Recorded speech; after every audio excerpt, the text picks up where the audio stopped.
They represent a highly advanced form of social behavior. How can we understand the organization of colony life in these ants? We need a beat.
Some hundreds of thousands, as in the species, swarm from the bivouac to pillage for food on the forest floor.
Hello?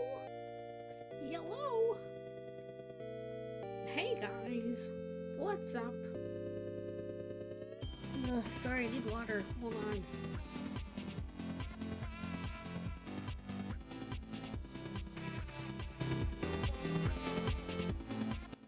I have to turn the music down.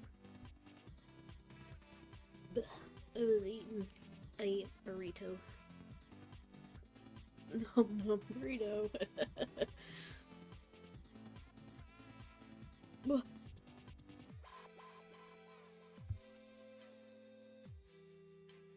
Whoa, watch streak. PS1 Hagrid demands you hydrate.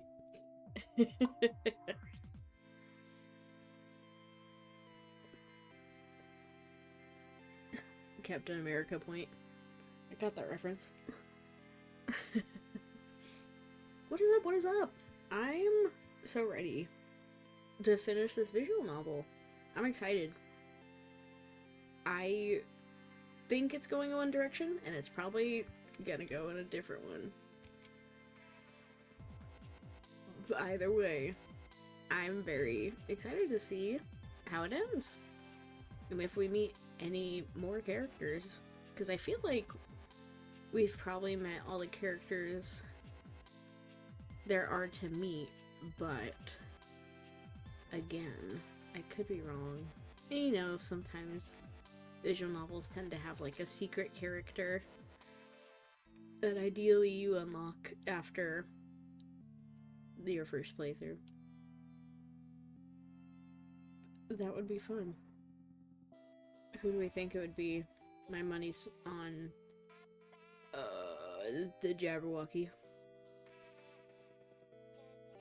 That'd actually be epic. I've somehow managed to hurt myself playing RuneScape of all things. Wait, how did you hurt yourself playing RuneScape? Do you mean like physically or like emotionally? Like mentally? Like it broke your brain? Physically? How? What? That's scary. That's scary. How did you do that? The fingertips on my right hand hurt so fucking much. Oh my god. I was gonna say put an ice pack on that. I don't know which is the correct. I don't know if cold or hot is correct. Whichever one feels better, do that. A hot compress or ice pack. I don't.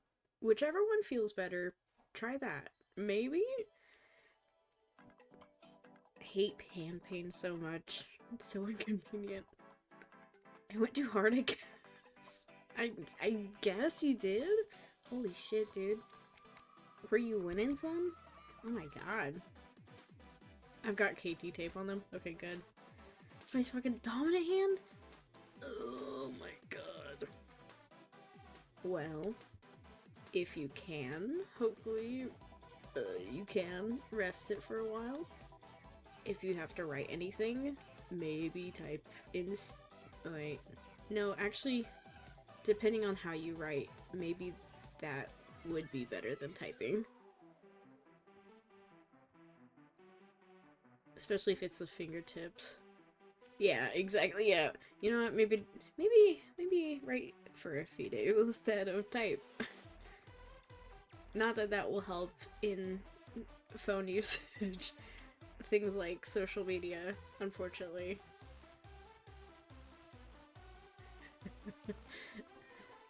We all just go back to carrier pigeons.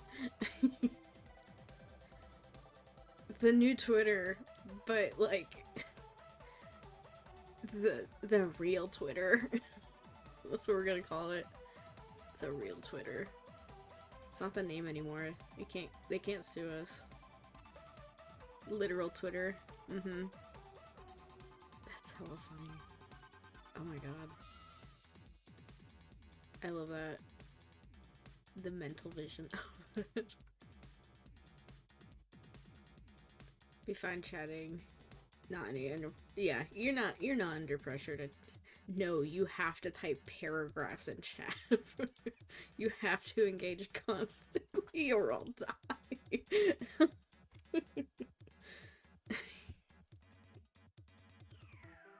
Like a fucking, like a high needs plant. Like if you breathe on me wrong, I'll die. That's not true. It's just really funny. Speaking of, I'm so sad. My orchid died. I had a beautiful... Sure.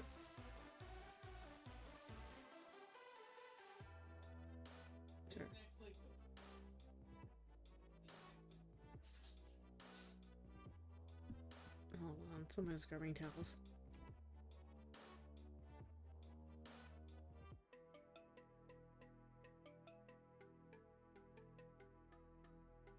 Sorry, somebody was grabbing towels nearby.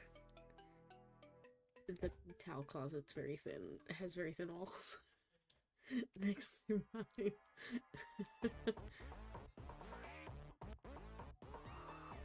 Immediately forgot where I was. Oh well. Anyways, it wasn't important. I'm just being a silly little guy. At the... Just do some wood cutting. So it's like one interaction every couple minutes. Dude, wood cutting? Oh, that sounds like so much fun. Use different fingers, type here, since stuff to keep my hand on the mouse. Let me keyframe thing.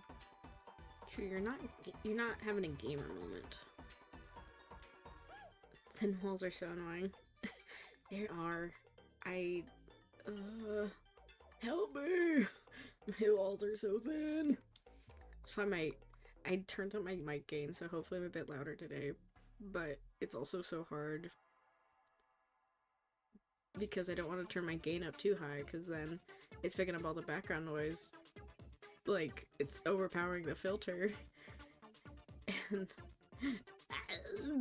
if I turn it too low, then it won't hear me, and then I gotta talk louder, and then everyone hears me because all the walls are thin.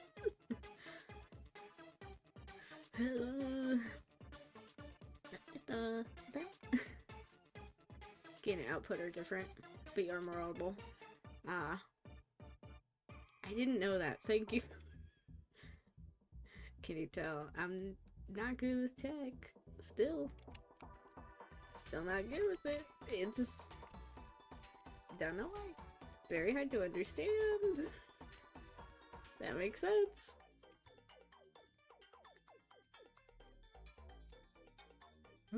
Sorry, I got jump scared. I thought it said update was queued for Marvel Rivals. I was like, what the fuck? I don't have it installed. What the hell? I haven't installed you. Gigabytes were too big and heavy. Anyways, let's get into this game. Yay! Yay, yippee! Definitely just the update, not the game. Oh god. They want me to play so bad. Actually, wait, who's the new character? Who's the newest? I don't fucking know. You know what? No, I'll look that up on my phone while I let Who is the Red Queen open. Oh good, it's open. I heard Daredevil was added. Is he the newest guy? It's been so long since I played Marvel Rivals anyways. It's been like a whole year actually. Maybe slightly less. But not by like maybe a week or a few weeks. I just like their character designs. I think they're neat. But if I re-downloaded it, I would definitely be playing on my laptop. I would not. I think my computer would die if I tried to stream it on this. I watched the game once, never played a match. You know what? It's pretty fun. I enjoy it. I think it's pretty fun. But I also play with chats and everything off 90% of the time. And I also play, like, quick play, so... Same thing with Overwatch. I'm like, I refuse to even engage in comp because I'm here to have fun and not be stressed out. That's the whole point. That's my whole purpose of playing video games. To have fun and to de-stress. Comp stresses me the fuck out. I don't want to deal with people being weird and salty and shitty, and I just don't need to deal with it. That's the opposite of why I play games. It's a reason I probably won't ever play League ever.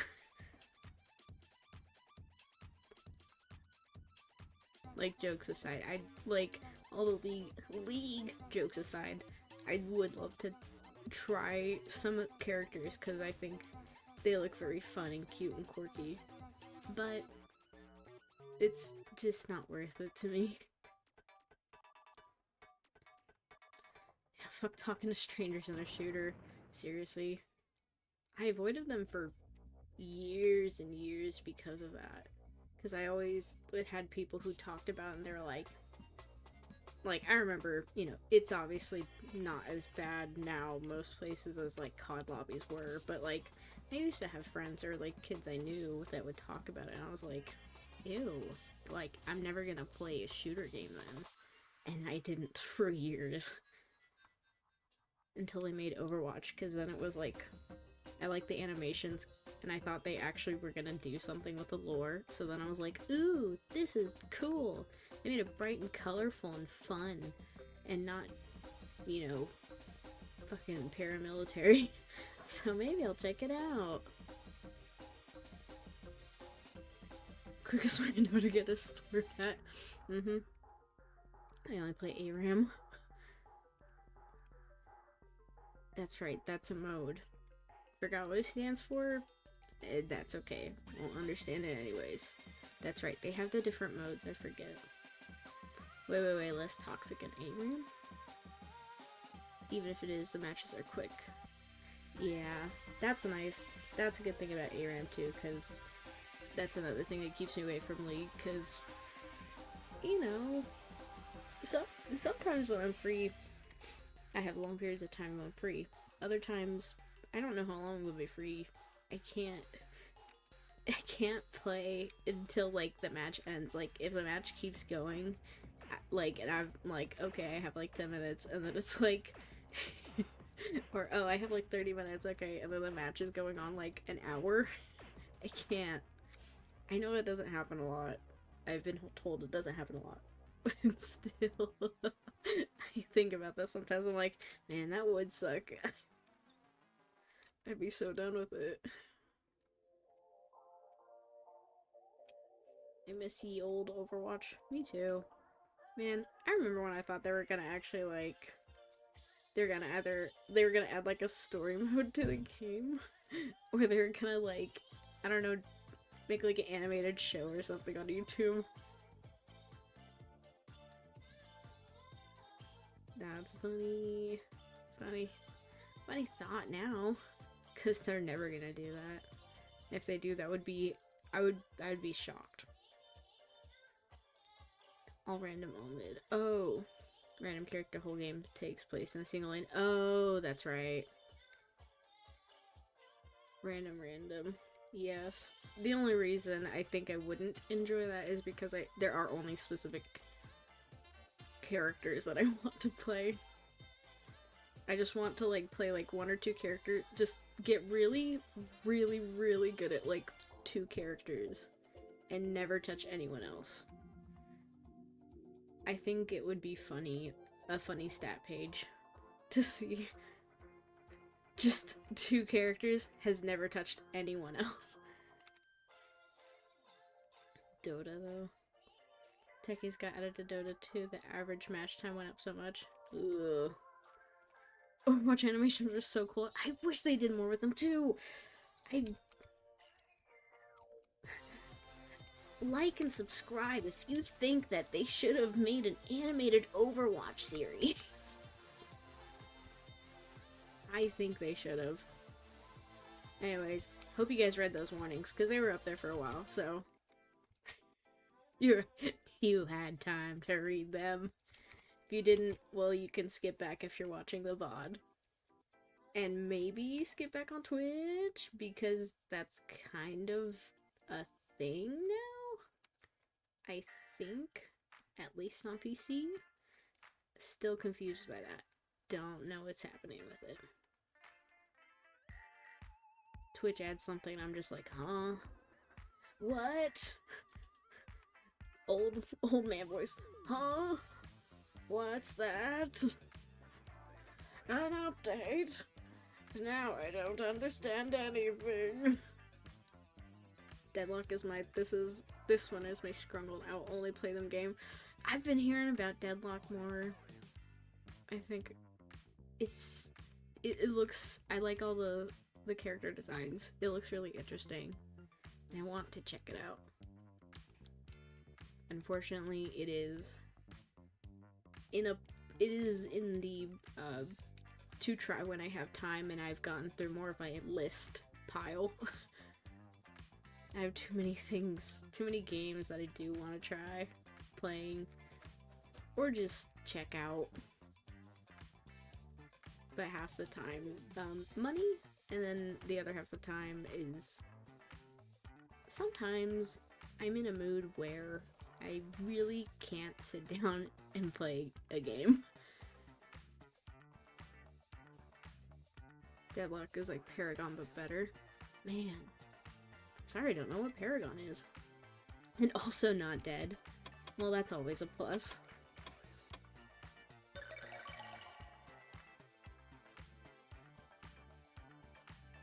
Oh, I was like, where were we? I forgot. It's like, okay, no, we're at the end of the first day. We found, was it? We found an arm, and then we found, I think, a foot or a leg. Hand?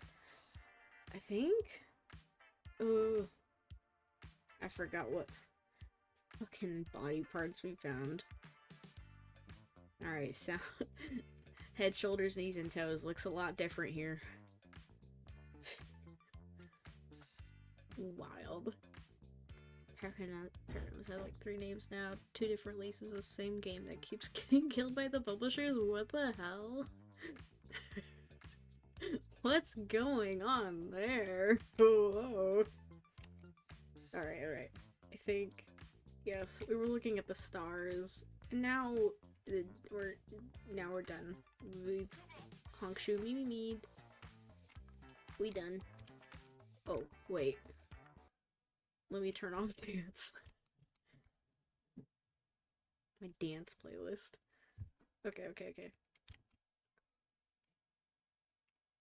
Oh, there's no audio. Night. Night fell. And another day ended. Are we gonna get music? Who knows? Fucking arm. That was weird, huh? What did I dream of? Weird fucking arm. I must have forgotten. Ah, only 2 more limbs and a head remained. I continued on my adventure to collect the Red Queen, so that I could finally meet her and find a way back home. Step. I walked around this upside-down world. Hello, Hatter. In between my explorations of Wonderland, I chatted with the Hatter, and she made a certain inquiry. Bleh. What do you want to go back to at home? What indeed? Alice, what was waiting for you at home? I counted off my fingers. 2 sisters, 2 cats, a large empty home, books and tutors. With my sisters, Lori and Edie, I was not particularly close. The older Lorena and the younger Edith, intelligent Lorena, and precocious Edith, they seemed to live in their own world apart from Alice.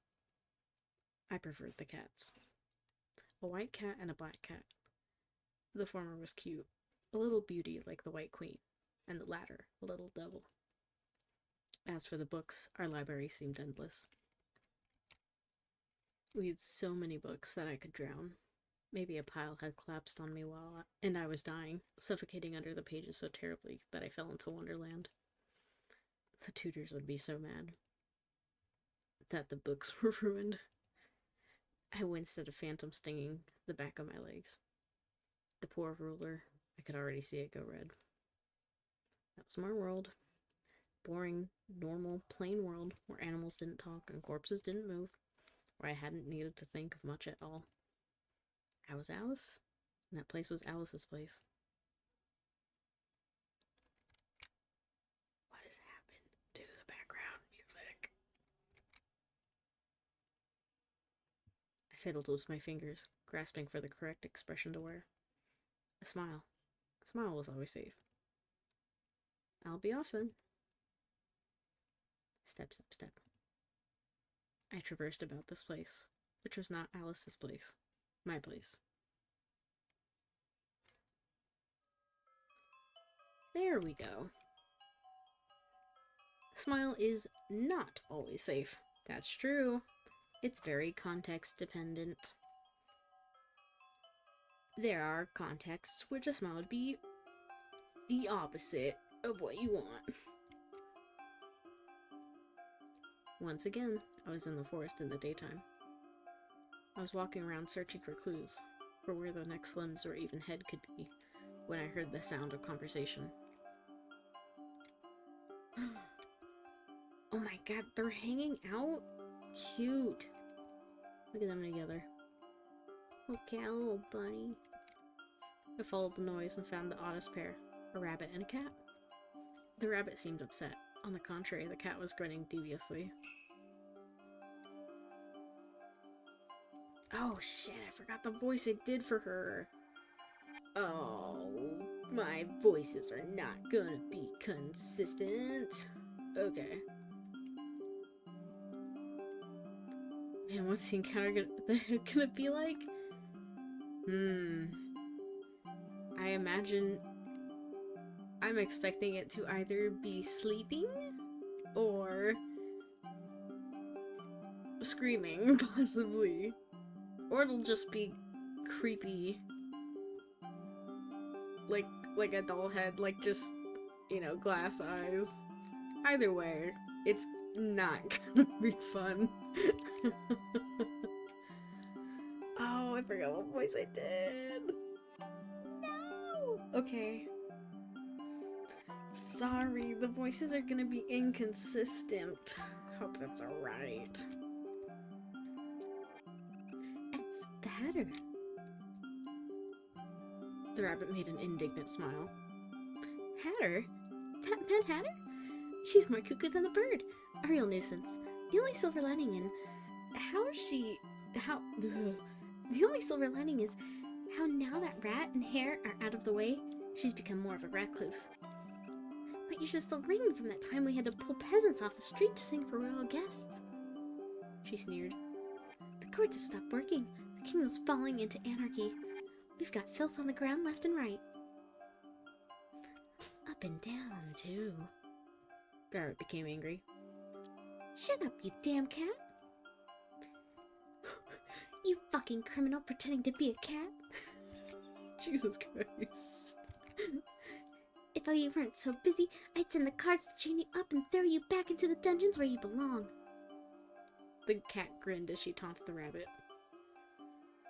Me, scary threats from rabbits. Listen up, your name is still top of the list for execution, cat. Don't think you can do whatever you want.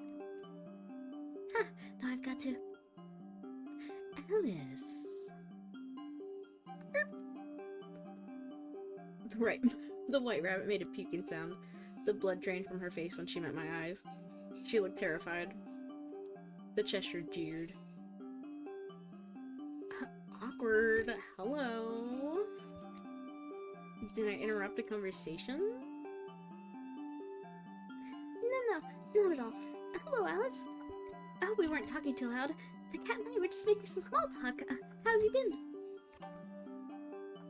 Well enough. And you? well enough as well. Well. What about me? Well, are you well? It depends. I'm a cat. But the cat's punchline met silence. Are you two friends? Or... or... ... perhaps lovers? Enemies to lovers? Small talk is that what we call threatening exchanges like that now? Hey, I'm gonna pull you aside for some small talk. Jesus. What is this, The Godfather? No. Don't talk to me. it's, you know, it was like a fucking... Please, come here, my friend, for some small talk. We're not gonna beat you up and kill you. No. The rabbit frowned. No. The cat grinned. Yes. Very different reactions to being accused of being friends. Our circles rarely overlap. We only happened to meet and talk today by coincidence. The cat made a mock frown. I'm hurt, Bunny. I thought we were friends. Cheshire Cat, please refrain from giving me unsolicited nicknames. The cat smiled. Bunny? You two seem to get along. Oh, there's some tension here. Not bad. I'm just saying there's some tension here. Yeah, maybe that small talk really was, yeah, it's just how they talk to each other, you know? It's their dynamic. No, not really. They didn't seem to get along at all. I just liked how the white rabbit thought that she could lie straight to my face about what they were talking about before.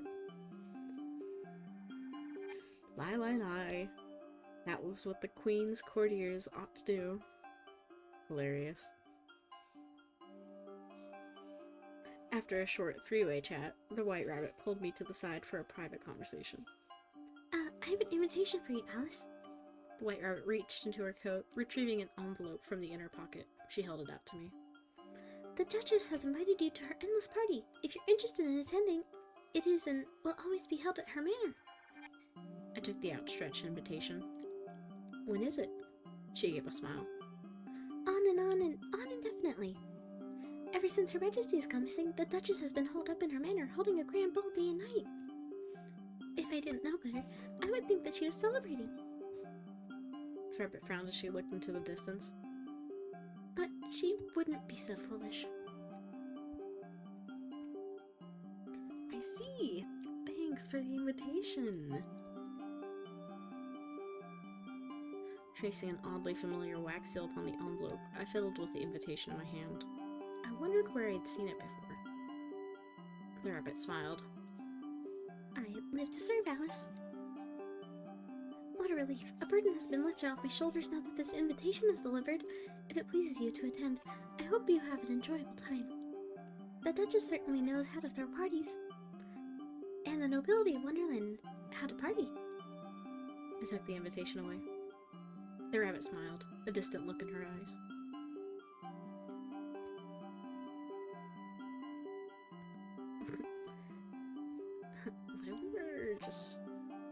What if we were two girls just looking at each other?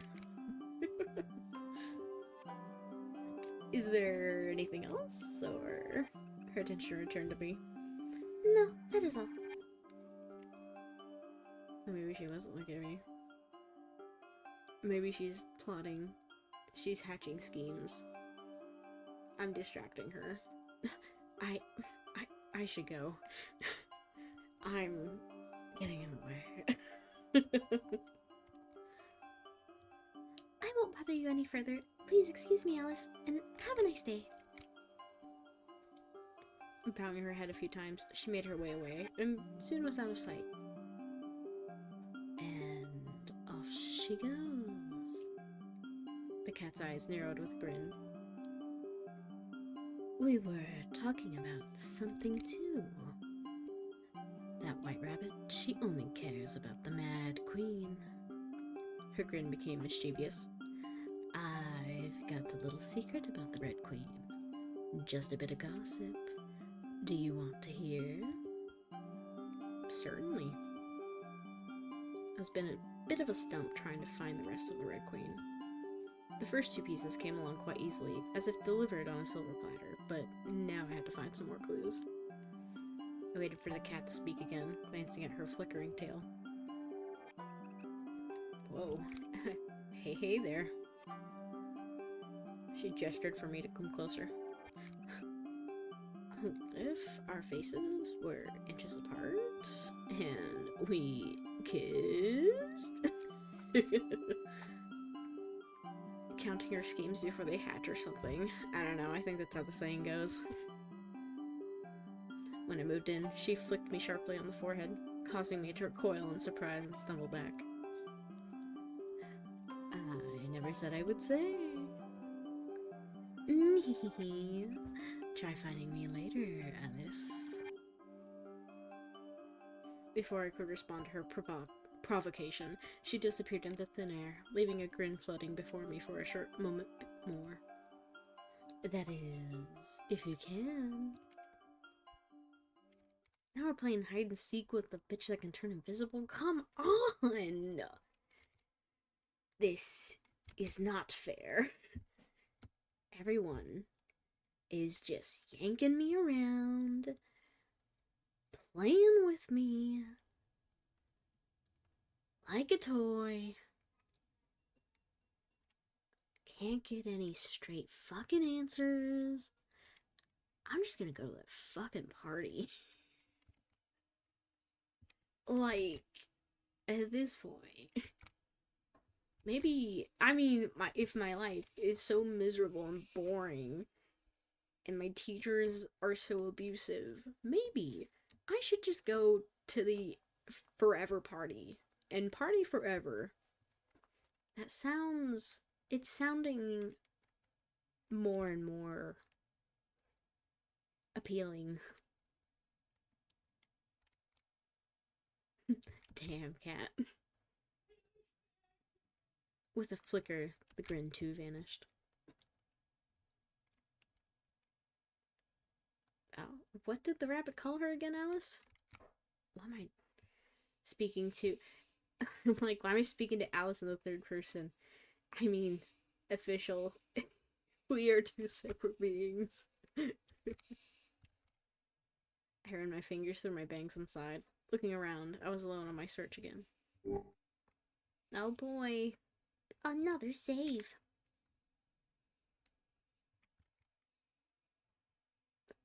Well, the party could, I imagine, you know, I don't know anything. Maybe we just go to the party. But we gotta find these queen parts.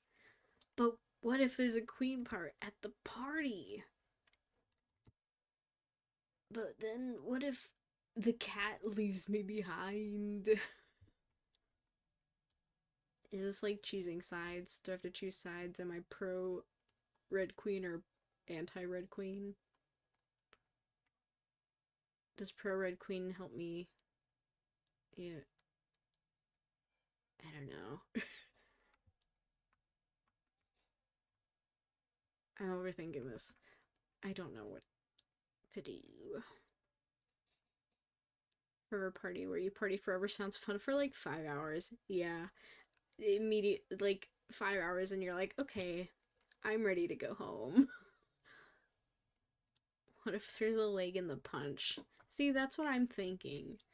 I'm like, what if it's just such a crazy party? They're like, yeah, there's a foot in the punch. Let's go. Pro partying or pro hide and seek? I mean, I feel like maybe what I should do,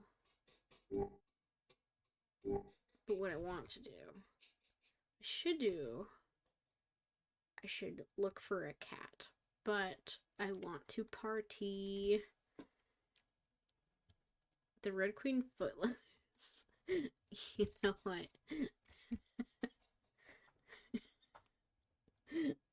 Red Queen foot lettuce. Number 12. The Red Queen foot lettuce. Alright, let's go look for the foot lettuce. We're going to the fucking party, y'all. We'll come back for that cat. And if we can't, well, fuck me, I guess. I took the invitation the white rabbit had delivered to me.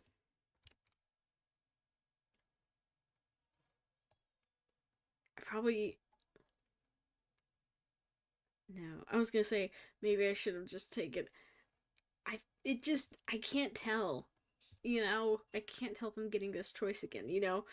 Because my thought is, now I'm regretting it immediately after Joe's party. Because I'm like, wait, if the party's forever, then I could do the party anytime I want. But I don't know if they're gonna give me that choice again. But it's fine. It's fine. We're just gonna go to the party. I'm not going back. I'm not reloading saves. We're playing this like it's real, okay? I'm committing. Am I playing my 4th consecutive Pokemon game in a row? Yes. Is it because I'm possibly insane? Also, yes. If that means you're insane, they better lock me up too, because I think that's based as hell.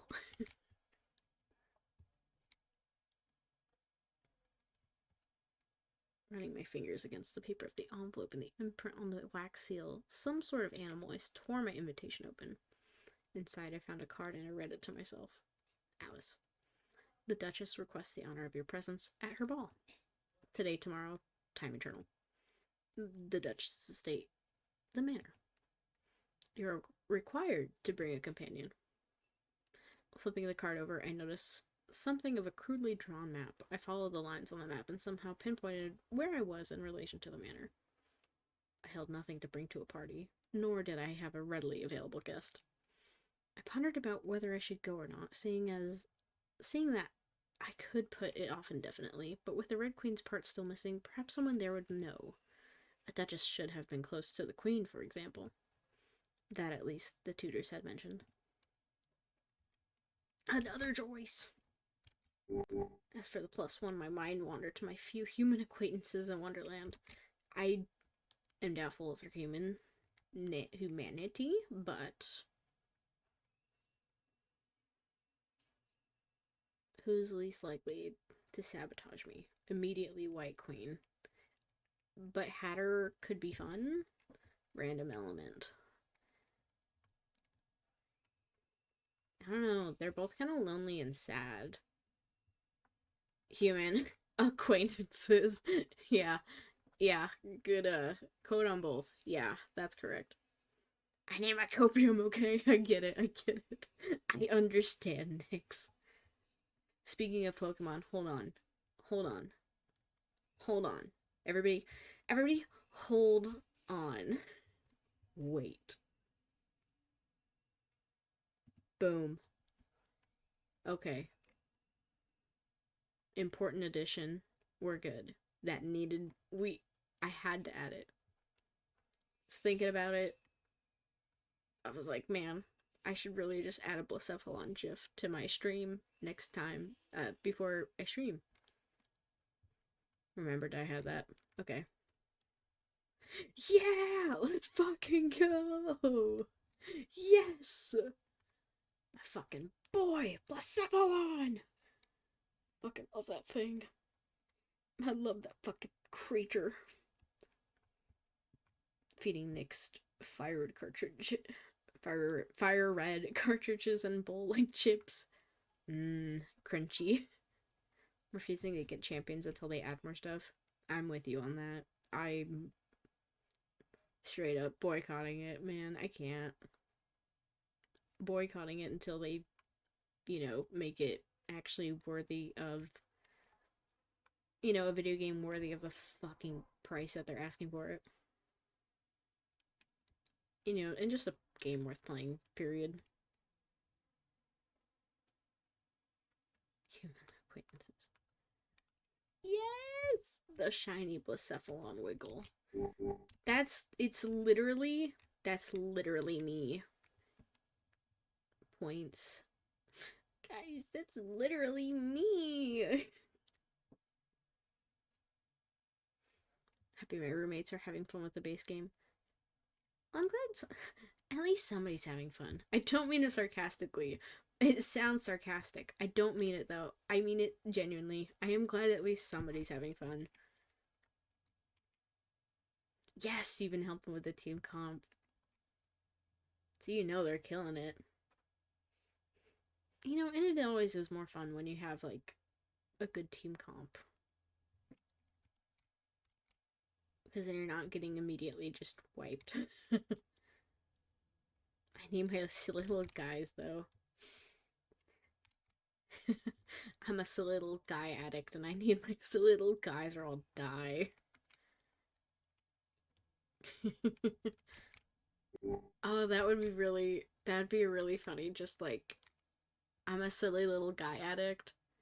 Oh, that's like a perfect little thing for like merch. Like I'd put on like a sticker or like a t-shirt that has a bunch of little guys as like a repeating pattern or something. Oh, that'd be cute.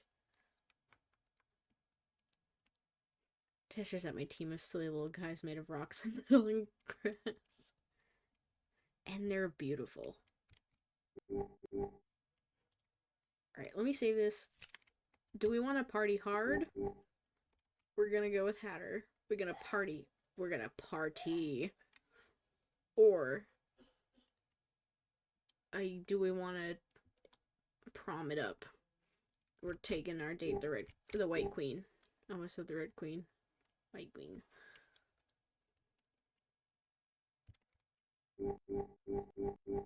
Party animal or chill acquaintance?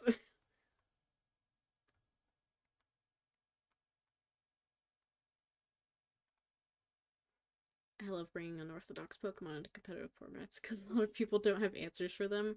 Me too. Even if it isn't ideal, I love doing very inefficient. That's it. Inefficient, or perhaps weird and unpopular Pokemon. Party hard like Blacephalon. We're gonna go to that party. I returned to the Hatter, who was having her usual tea time, and invited her. Hatter. Hatter. Won't you accompany me to a ball? She sneered. She just rejected me? What the fuck? What the fuck? Why? What? Wait, you're not supposed to do that. Hey, wait. I rather won't. She glared at me with that displeased smile. Alice, did you have to request it that way? I'll trade you a favor. A favor for a favor. If you'll come to the ball with me, I can do something for you. Take some pity. Alice has no friends. No friends, no pets, no siblings. No one. None. Do favors have flavor, like butter?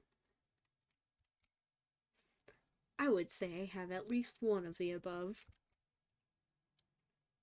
What sort of favors would you offer me, Alice?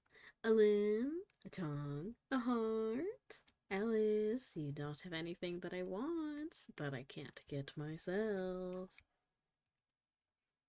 She momentarily grinned ordinarily. A cuppa for your sandwich, Alice? Here's the salt. I passed her the pepper as she slid the salt and a cup of tea over to me. Fiddling with the salt container, I tasted a spoonful of humiliation atop my tongue. I have no friends. She says she has no friends. She really has no friends. The Hatter pouted. You have no friends? What am I? March's favorite old buttersticks? Her glare bored into me. Well, if you would. If you would. Zzz, she says it. I would really rather not. A hatter doesn't matter around the nobles who just like to flatter. I'm no good with nobles, after all. I'm just a hatter. For a second, her voice dipped. Her expression became somber. Hatter is better off here all alone. I barely heard the hatter's low words. She sneered again. And it's also still tea time. How can we go off to a ball when we've yet to finish afternoon tea? She stirred her tea, watching as I slumped into my seat and played with the salt. Then the hatter gave me a lonely look. But I rather appreciate you. My heart skipped a beat. Why, Alice? Did you just find that slight smile somewhat charming? Tucks hair. Are we having a moment right now? Are we? Hey, is this? Nothing like a nice cup of tea. And that was pretty good. Hatter is better off here with the aura of mercury poisoning. You're absolute. You know what? You're right. It's like it'd be like bringing an invasive species into an environment, I think, but she wouldn't be happy. With the aura of mercury poisoning is so funny. And true.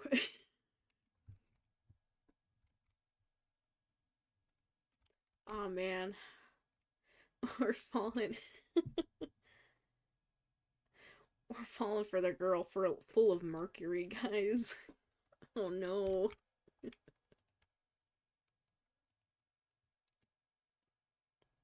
Clink! The sound of my teaspoon hitting against the rim of my cup broke me out of my gay thoughts. I looked down. Putting the cup to my mouth, I took a sip and found that I had put salt into my tea. Terrible. She smiled. I'll accompany you, Alice. When is this ball? Any time. The hatter sneered. It's not very nice of you to say it's not tea time here, then. Not very good of you to be biased against tea time, don't you know? We finished off our tea and sandwiches. After a few more sips, I sneakily dumped the salted tea behind my armchair. The hatter put down Dormouse and March Hare away. Or put the Dormouse and March Hare away. After lingering at the tea table for a few moments longer, we got up to leave. She waved goodbye to the puppets, hesitant as if scared of leaving this place. Then we used the shoddy map on the back of the invitation card to find our way to the Duchess's palace. Whoa! You know what? It's giving... It looks like it should be video game level. I mean, like... Nintendo 64. I don't know. It's giving Princess Peach Castle in Mario 64 to me, and I don't know. I think it's just the teal-ish blue and the white. No other reason. You could call it a Quicksilver romance. That's pretty good. I like it. I like it. Or something, I don't know. That's what I got. That's pretty good. We agree. Looks so fucking impractical by building layout. You're right. Or Ocarina of Time Castle. Yeah. Just put them... Yep. There's a moat behind that wall. That's it. That's it. Essentially, that's it. Really funny. It does look kind of impractical. After a walk, we arrived at the manor. It resembled a large white castle, towering against the day sky with pointed roofing. The Hatter shook her legs as if just that tiny bit of walking had tired her out. Then again, the bags under her eyes somewhat conveyed that she hadn't slept well for a while. A guard stopped us at the entrance. Halt. Please show your invitation card. I handed the guard the card. He looked it over, glancing at me. The guard gestured and led us inward a few steps through the entranceway. Provide an arm. The arm will be returned to you whenever you wish to leave the party. An arm? A limb? The guard nodded.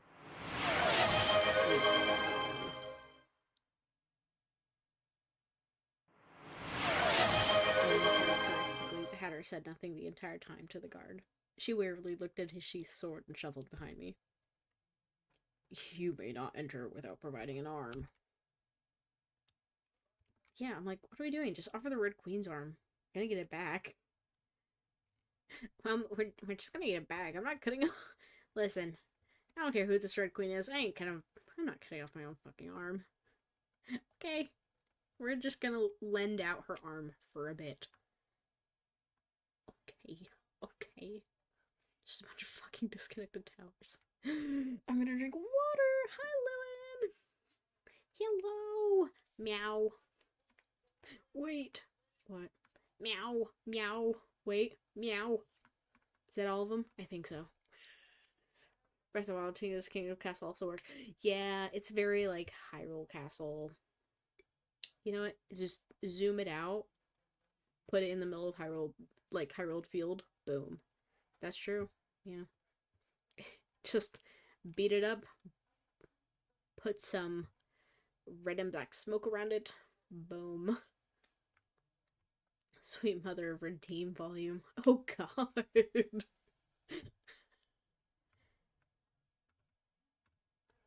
So Redeem volume? I have to look at my settings again. I'll figure it out later. Nah, fam, free arm. Yeah, it's a vaguely Nintendo castle. Let me save it anyways, but we have more slots than that, right? Yes, we do. Okay. Yeah. Take this one. I love a free castle with my gloom. Oh boy, free gloom! Oh wait, me when I buy my gloom and I get a free castle? Oh boy!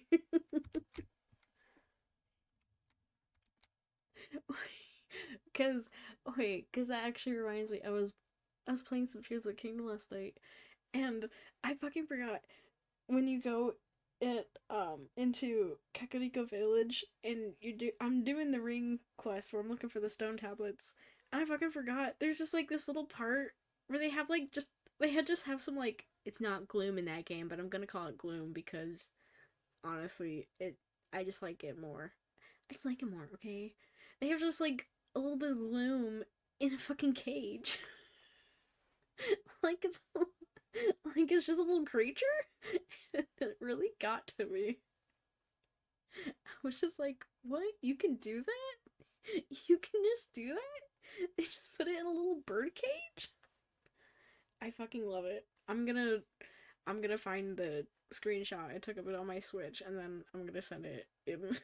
I'm gonna send it in my Discord because I think it's just really funny. Little guy under arrest for crimes. They just took like a puddle of pure evil essence, and then they're like, "We're gonna put you in a cage." What crimes though? For existing, for the crime of being inherently evil. Cran larceny. Pollution.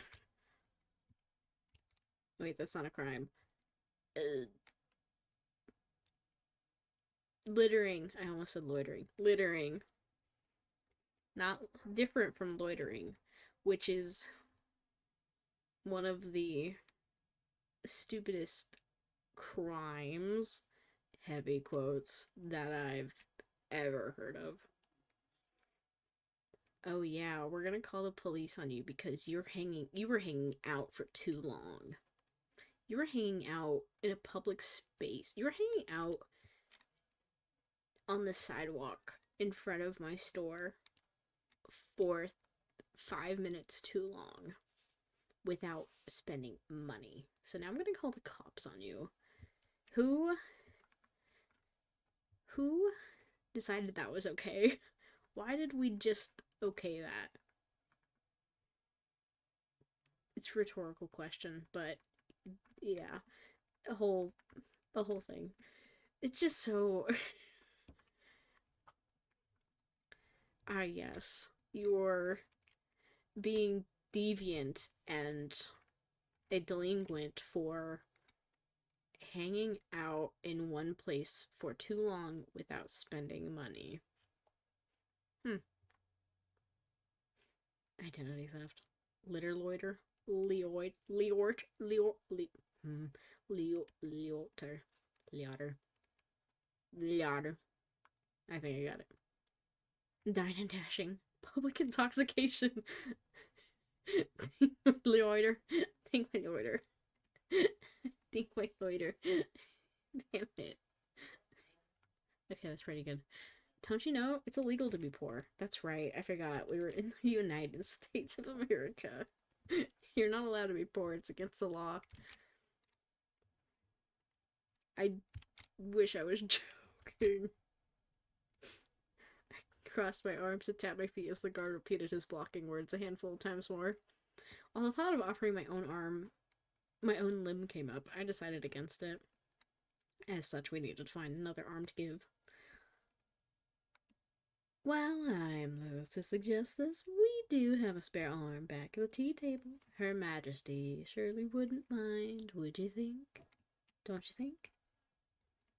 Yes, indeed. She had no tongue to speak otherwise. With that, we made the trip back to the Hatter's place. The Hatter hopped over to the dog cage we had set by the Red Queen. Popping it open, she pulled out a severed arm and quickly slammed the door shut. The limb flailed in the Hatter's hands till she unceremoniously tossed it to me. This was the Red Queen's arm. Yes, this arm donned in a torn, stained regal red sleeve with black ruffles. The Hatter sneered. I never quite thought that I would accompany Her Majesty to a ball. It gives me shivers. To me, it felt so obvious that this was the Red Queen's arm. I wonder if someone will recognize the arm. We could certainly be in a good deal of trouble. I would prefer not to have the trouble of getting the arm back if someone tries to take it away. They won't with Wonderland. They wouldn't want to recognize it anyhow. I've been here for a while, but still this logic fascinates me. Wonderland. We took a tea break according to the Hatter. It was still tea time, after all. As it always is. It's a forever party, and it's a forever tea time. We are eternally partying and drinking tea. What a world to live in. So say if the salmon-shaped anti-homeless spikes in my town. Oh, Jesus. How dare they defile the image of salmon by using it as an anti-homelessness tool? How dare they?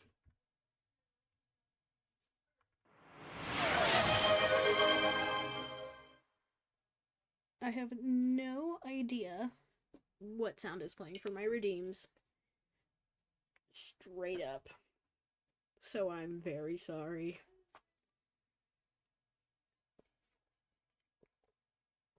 Oh, water. Think my tea forever. When I forget a quest item in my bank. Same. Because I never use anything. Just have everything. Unlimited tea. True? Unlimited tea hack. It's like a swoosh. Wow. Oh. Oh. Maybe that's one of the... You know what? That might be the default sound that's... Oh, that might be why it's so loud. Because it's the default sound on the default volume. Thanks, Twitch. I thought I changed all my default. Keep looking though. Silence. Silence. Tab.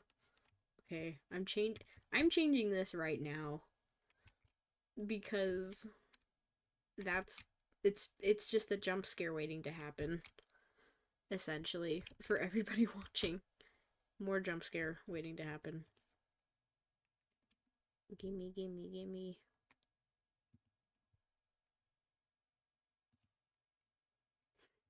Laser craft. Silence default. Literally. Alerts? Yes. Edit. Where's points? Sound. Yep. It had a... Yep. There we go. Okay. Now there should be no sound. At all. Ideally, no sound. Okay. Make sure there's not any... Okay, nope. There's a few of these that I thought I fixed. Or I changed. And they have the default sound still. At the default volume. Okay, nope. Keep that the same. Okay. Okay.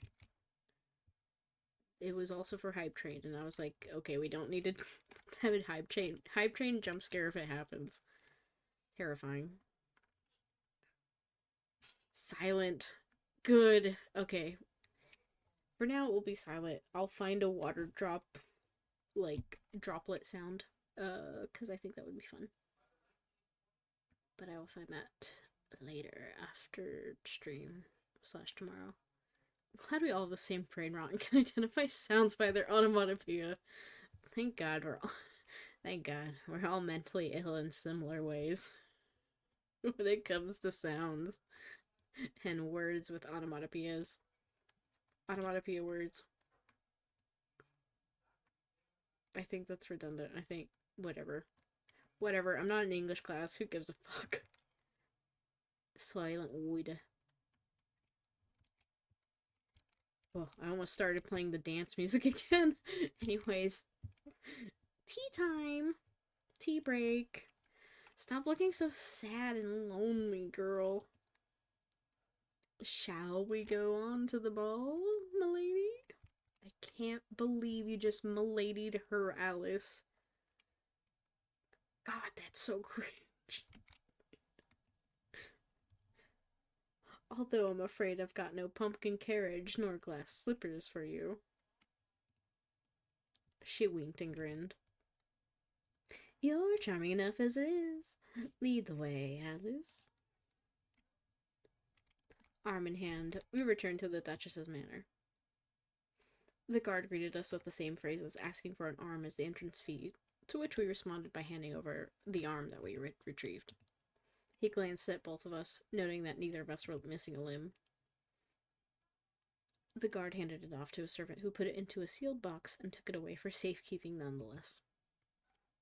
You may enter, esteemed guests. Music's back!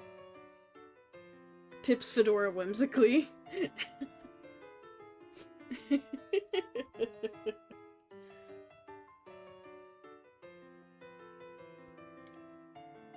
Oh, this is lovely.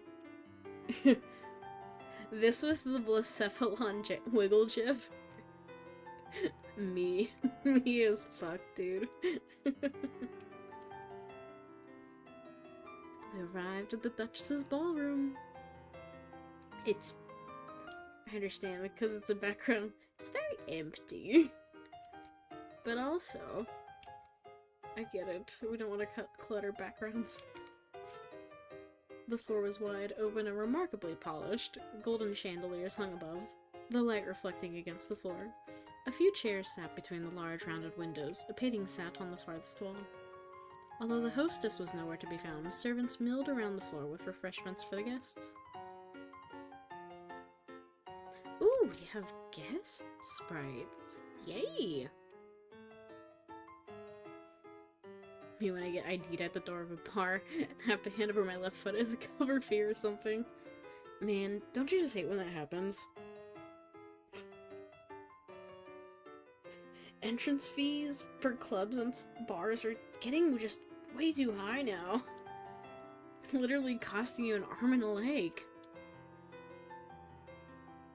I don't know how clubs work. Is that correct terminology? Buddy, I don't know. It could be. I don't know how clubs work either. I ain't never rich enough to be in a club, so I don't know. A quartet performed in the front. Food sat at the tables to the sides of the room. All around were faceless people dressed up like clowns. Literally, or are you being harsh? Faceless people, they were uninteresting people. They sent a few glances our way as we came in, without much fanfare. Already, I didn't like them. Perhaps it was their beady pig-like eyes. For all that they were faceless, I saw only clowns and swine. Okay, maybe you mean it in, like, a mean way. Never mind, I thought you were being like, oh, they're like clowns. And I'm like, oh, yeah. Like me, I'm like a clown too, yeah. But, oh no, you meant it like, you're a fucking clown. Alice really said, NPCs. NPCs, I fucking hate them. The fuck going on here? Alice is NPC phobic. Rich NPCs. She's rich NPC phobic. I approached a group, thinking to gain some information. Why? You don't like them. Hello? Hello to you as well. The guest seemed wary upon seeing me, but showed a displeased reaction upon laying eyes on the Hatter, who had reluctantly followed me along. And the peasant. Which one was it? Ah, the one with the vermin.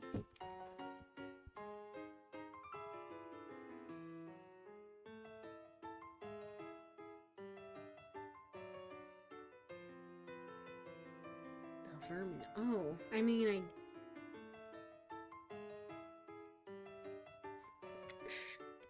the peasant. Oh, dormouse in here. Right. The paws! Yes, exactly. That's what it's giving. Double bad. It's okay. Well, it's alright, I guess, to be NPC phobic, because these NPCs suck. They're just rich snobs. They were neat until they opened their smarmy rich people mouths. That's how it works every fucking time, honestly. You're like, ah, you're okay, and then they open their mouth and start talking, and you're like, oh, I remember why I always think all rich people suck and are bad. Because every time you open your mouth, you prove it true.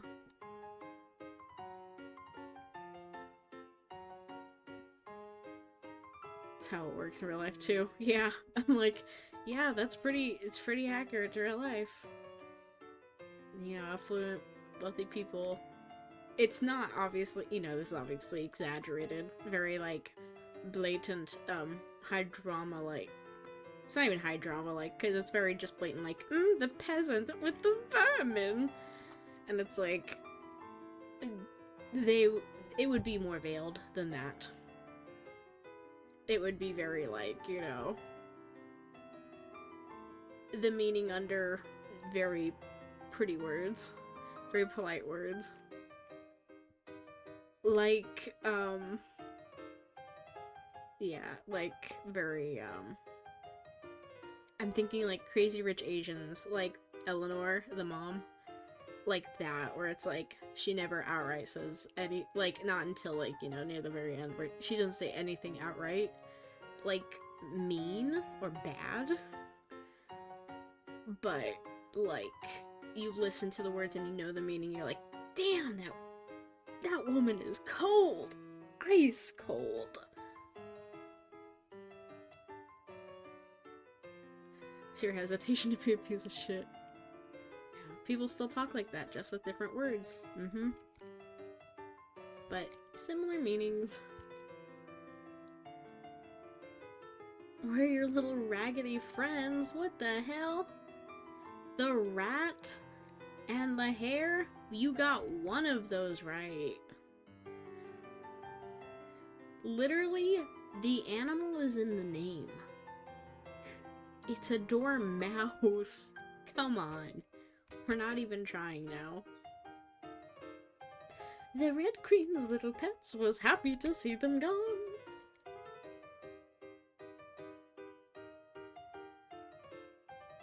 The rabbit's always been like that. Rather than the rutting, she likes the cutting. An animal in such a position, I really do not approve. Her Majesty likes it. Well, she's gone now. You shouldn't say that.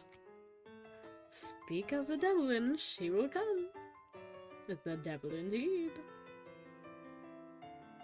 Damn, these guys, we're just listening to them shit talk. Okay, that's fine. I'm just gonna do a bunch of silly voices. I guess of people shit talking all the characters that we've been introduced to and come to like and enjoy. How come I keep getting distracted by watching Blacephalon dancing in the corner? Yeah, good.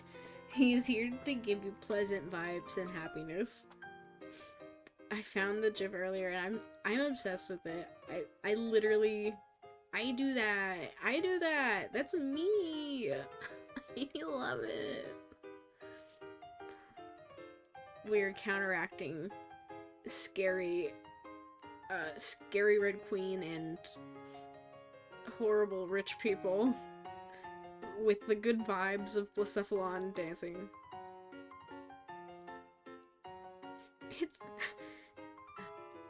It's a banana, Michael. How much could it cost? $10?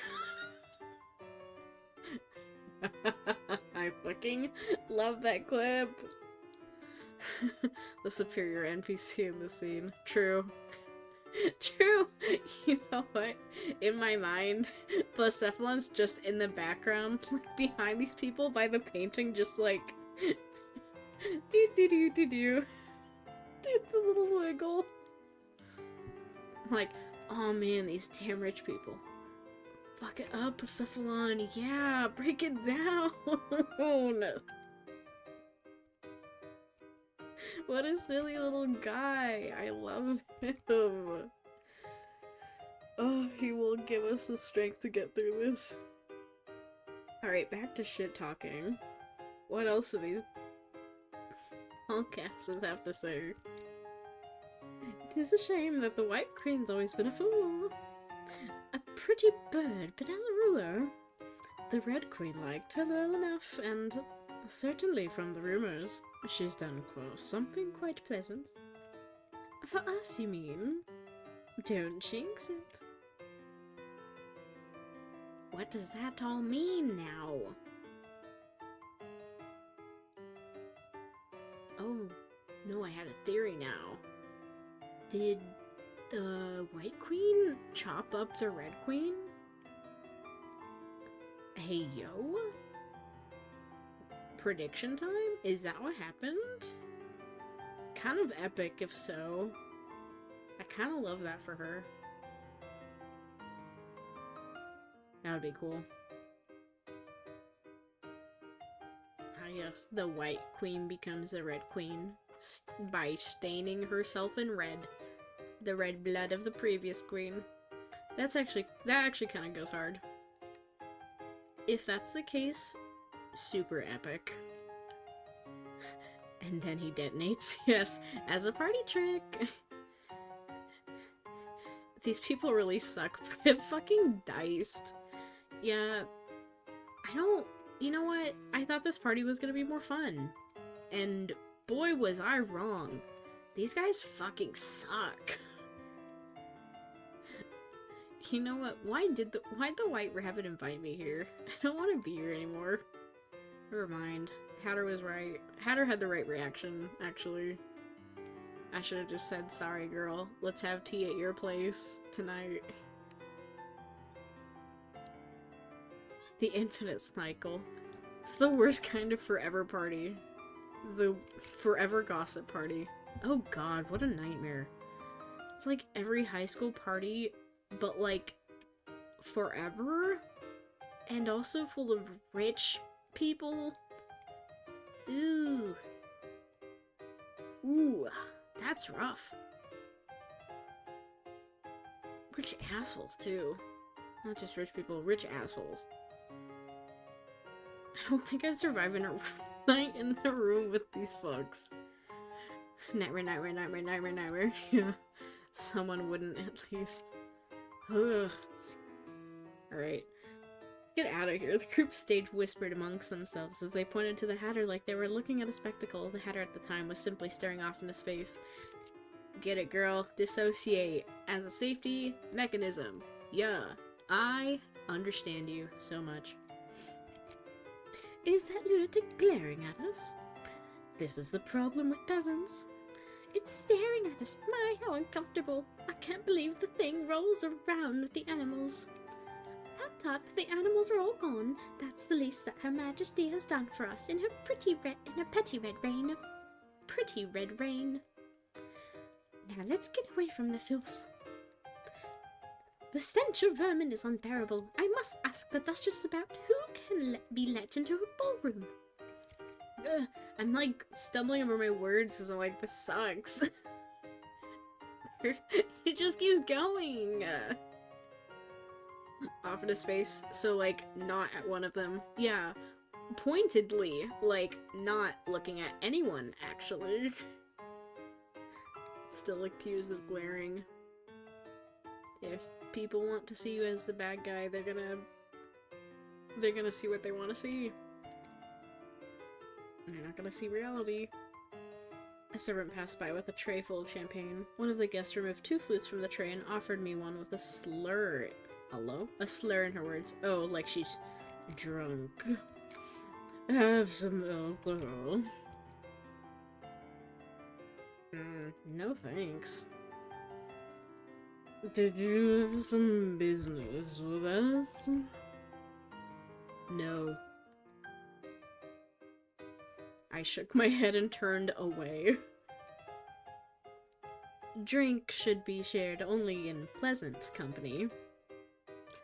Let's take our leave from these people, Hatter. Chitter chatter, chitter chatter. I noticed that the other guests making snide comments on the Hatter and giving her the side eye while stepping back from me of all people. Saying those things to my person, someone who was mine, my Hatter. Ayo? They deserved punishment, capital or otherwise. That was right, Alice. What a shame that I had no such power. The Hatter looked rather upset. I don't blame her. She just went through public shaming. What the hell? We moved to the sides where the food was, seeing as few people lingered by refreshments for long. The 2 of us picked up some cakes and snacks.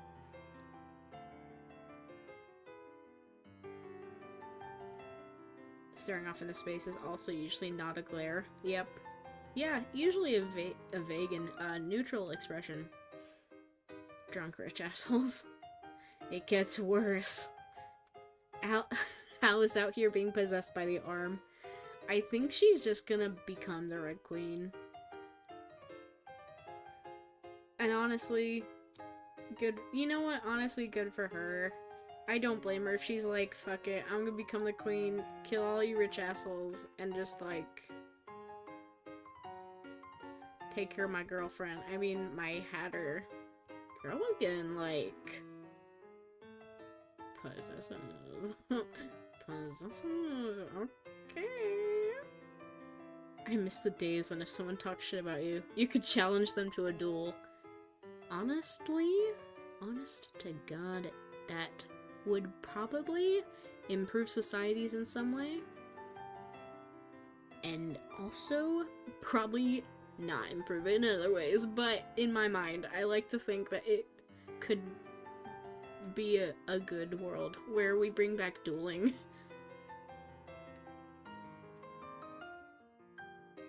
And people start wearing gloves again. Or at least carrying them around to throw at people for tools. Blacephalon just doing a little jig by the punch bowl. Yeah. Let me go get my dueling pistols. I got some people to challenge in this party. Seriously, man. Everyone line up, okay? You're all getting the glove, and we're all gonna go have a duel on the lawn. 6 a.m. Chainsaws at sundown. That's really awesome. That's all you say. Slap the glove. Chainsaws at sundown. Meet me in the front yard.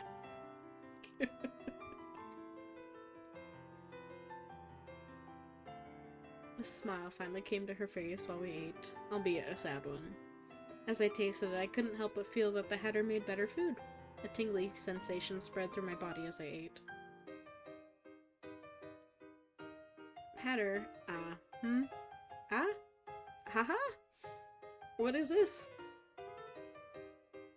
My voice changed pitches as I talked. At one moment I sounded squeaky as a mouse, and at the next, as low as an elephant. The Hatter grinned. Ahahaha, me too? Playing with the odd refreshments, we found ourselves speaking like animals. Meow. Woof. Meow meow. Woof woof woof. Fellas, is it gay to talk like a cat and a dog with your girl? Buster Swords at high noon. What the fuck are we? The puppets.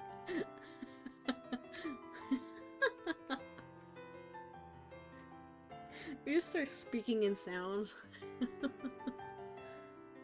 Me during puberty. Yeah. Is it magically spiked? Yeah, I think it is. Autist communication. Accurate. Cat girls when they meet dog girls. Cat girls when they meet puppy girls. I wondered what she'd said. She looked so pleased, as if she'd made the world's greatest joke that had just gone unheard. Next we tried the pudding. I need one of those robot faces that communicate with emojis and stuff, right? Oh, that would be the dream. That's all I need to be happy. If I could just cosplay as a cyborg every day of my life, actually. I think I'd be good. Discomfort filled my heart, as if something dirty was coming out with each pulse, with each squeeze of a ventricle pushing blood through the aorta. The Hatter looked a bit upset. Yeah, that... Huh? Is this the heart attack simulator pudding? What the hell? She began to frown. I hate this. I also hate this. She frowned even deeper. I hate you. Oh, it's the pudding that makes you hate people? Consume my hatred pudding. What the hell? That's the mercury, my friend. Girl, that's heart disease. The pudding that makes you classist? What the... Oh, it turns out the NPCs aren't rich assholes. They're just eating the pudding that makes you classist. That's so crazy. I don't know how I deal with a bedlamite dog like you. The Hatter sneered. I really hate you. It's red. the red's fault. I'll kill. They're dead. So I'm alone. The Hatter blocked her words and stuffed a cookie into her mouth. She looked rather flustered. Woof. Bourgeoisie bagel bites. This party fucking blows. Maybe we never should have come here. Guys, we never should have come to the party. It turns out the party was a bad idea. What needs to be done has to be done, but once it's done, we should certainly purge. It's been such a long time. I've got to punish that little bird. And your head will make a good decoration. There's not a worthy cell inside. You're a lunatic and a fool. Putting my hand over my mouth and clenching my jaw, I shut up as well till the distortion of my ears and my heart disappeared. Girl, you were talking like the Red Queen.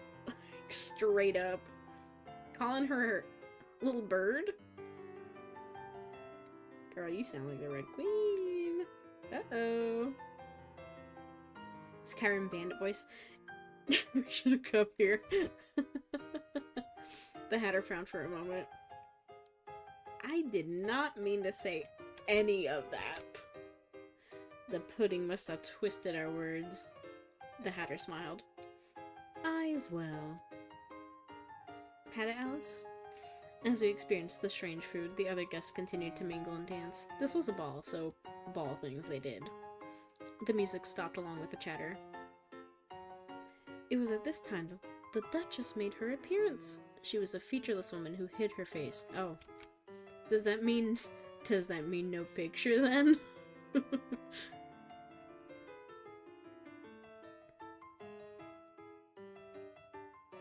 Those guests will never be ballin'. They'll never be ballin'. That's their true curse. Oh my god, girl. Instinct told me that she was ugly. Damn. Yeah, I could not see anything. Not disfigurement nor beauty. She existed as the Duchess, but could not be seen. She was only perceived. Tonight, we have a special gift to be given to a single guest. She gestured, and a servant behind her came up with an item hidden under a red cloth. A hushed whispering ran through the ballroom as everyone guessed at what could be hidden underneath. That would make the Duchess consider it special. We are holding a chess tournament, the usual game that ends when the king has fallen, even here where the king has long gone. Of course, the winner will receive the prize. Ah, there it is, the other one. You know what? You were right. It wasn't in the punch bowl, but you were right about the leg. You were right that there was gonna be a foot in the punch bowl. You fucking called it. Holy shit. Sorry, I'm stretching. Whee. Holy shit, you called it, Archon? Putting a friendship ending. Yes. It's the new item they added to Stardew Valley. The Duchess is on that next level, dissociation. It was a leg. You know what? That's true. We were at least near the punch bowl. Yep. I think that counts. I think that counts. We'll take it. They mentioned the punch bowl. We were at the party, and it's the leg. I think you hit it. All 3 points. Boom, boom, boom. You got it. What, may you ask? Why, it can only be our dearest Majesty's leg. There was a severed leg. The Queen's left leg. Yay! From the looks of the limb, it could fit perfectly onto the torso stump, sitting at the Hatter's place. Like the previous leg, it too was dressed in a black tight and adorned with a red shoe that had a red ribbon. May the best strategist win. The Duchess clapped. The servants began to move out, setting up tables and chess sets in a matter of minutes. With a matchup list created, the tournament started. As I made my moves with Hatter, I thought back to all the chess I had played for the tutors. Finally, our training has paid off. They would be relieved that at least I hadn't forgotten anything and everything. Losing each time had been a painful ordeal, so I too was glad that I remembered. Huh! Jump scare. Yeah. Don't walk up at me, NPC. What a fucked up world. I would not be okay. Yeah, this is not... This isn't your childhood wonderland. This ain't your Disney's Wonderland. This is a Wonderland. Little scary, little uncomfy. But we got cute girls. Me eating my opponent's pieces when they're not looking. Ah, my best strategy. Secret tech, yes. My brilliant, flawless strategy. Eating the pieces when they're not looking. The Hatter had a brilliant strategic mind. She ate the pieces when they weren't looking. I watched as she flung her queen into a crowd of pawns, only for it to be eaten alive. She had a twisted smile on her face as she did so. Most of the time. We made our way to the finals, where we met with the last opponent, wow, not at a table, but in a cleared out space in the ballroom with a large chessboard overlaid. The Hatter was grinning. The last opponent was the Duchess. Around her, lined up, stood 1 1/3 dozen soldiers dressed up in black like chess pieces. What is this? Why, human chess. Chess is an imitation of bloody war. In this land without war, we must take steps to make life more interesting. That is what our dearest majesty proclaimed. Girl, she's dead. Why are you still listening to her? What? People are going to die. I think that's the point. But can you truly die in Wonderland, though? I think that's right. Like, we're collecting the pieces of the Red Queen, so we're assuming, I mean, the limbs move around. I don't think death is... I don't know, does death exist in Wonderland? Does that make it more horrifying if death doesn't exist in Wonderland? Perhaps. So, maybe you can't afford to realistically reenact bloody war, and it's okay because death's not real. Even if disfigurement and scarring and maiming are. Again, that sounds like it sucks, actually. Is it really a chess game if someone doesn't die, though? True. That's true. The moment it said anything about the board being the room itself, I thought, we're going to kill people for entertainment now. You know, as rich people love to do. Can we make Blacephalon the king? Yes. Hold on. Yes, we can.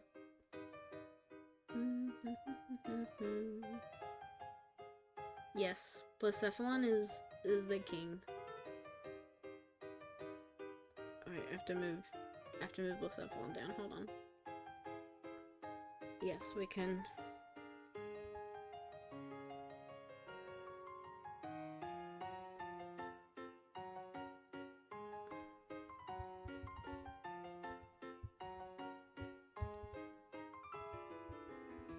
Alright. Okay. There we go. Blacephalon is the king. True. Protect him at all costs. Yeah! I love how you just had that ready to go. I'm always ready. When it comes to Blacephalon, I'm ready to go at a moment's notice. I'm always prepared for him. I love them so much. Jelly's been waiting all stream to do this. Can you tell? I actually didn't have the crown planned, I just had the Blacephalon shift planned. I just had the crown set ready to go. You know, I keep that motherfucking bang on me. Uh-huh. Stay strapped with Blacephalon.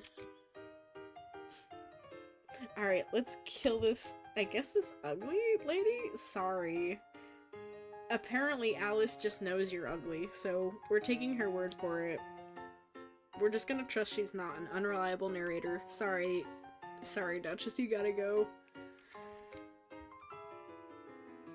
One of you two have to take the role of the piece, and otherwise I will provide the other pieces for you to play with.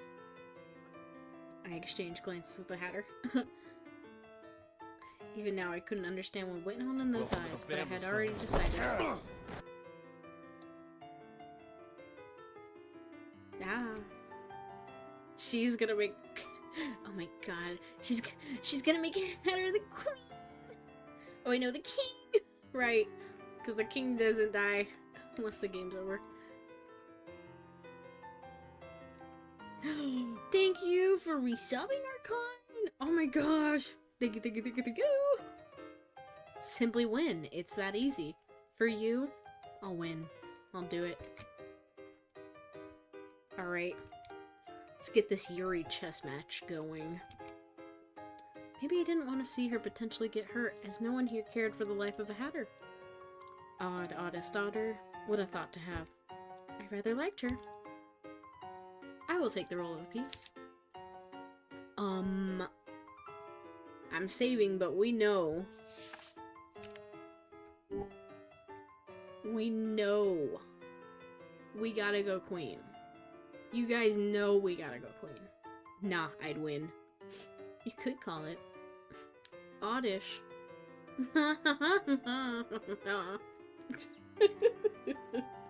You like my rich people laugh. Yuri chess. You have 2 queens instead of a queen and king. That's epic. Forever chess. It doesn't end until everyone dies. That's real Yuri chess. You cannot end the game until you kill everybody.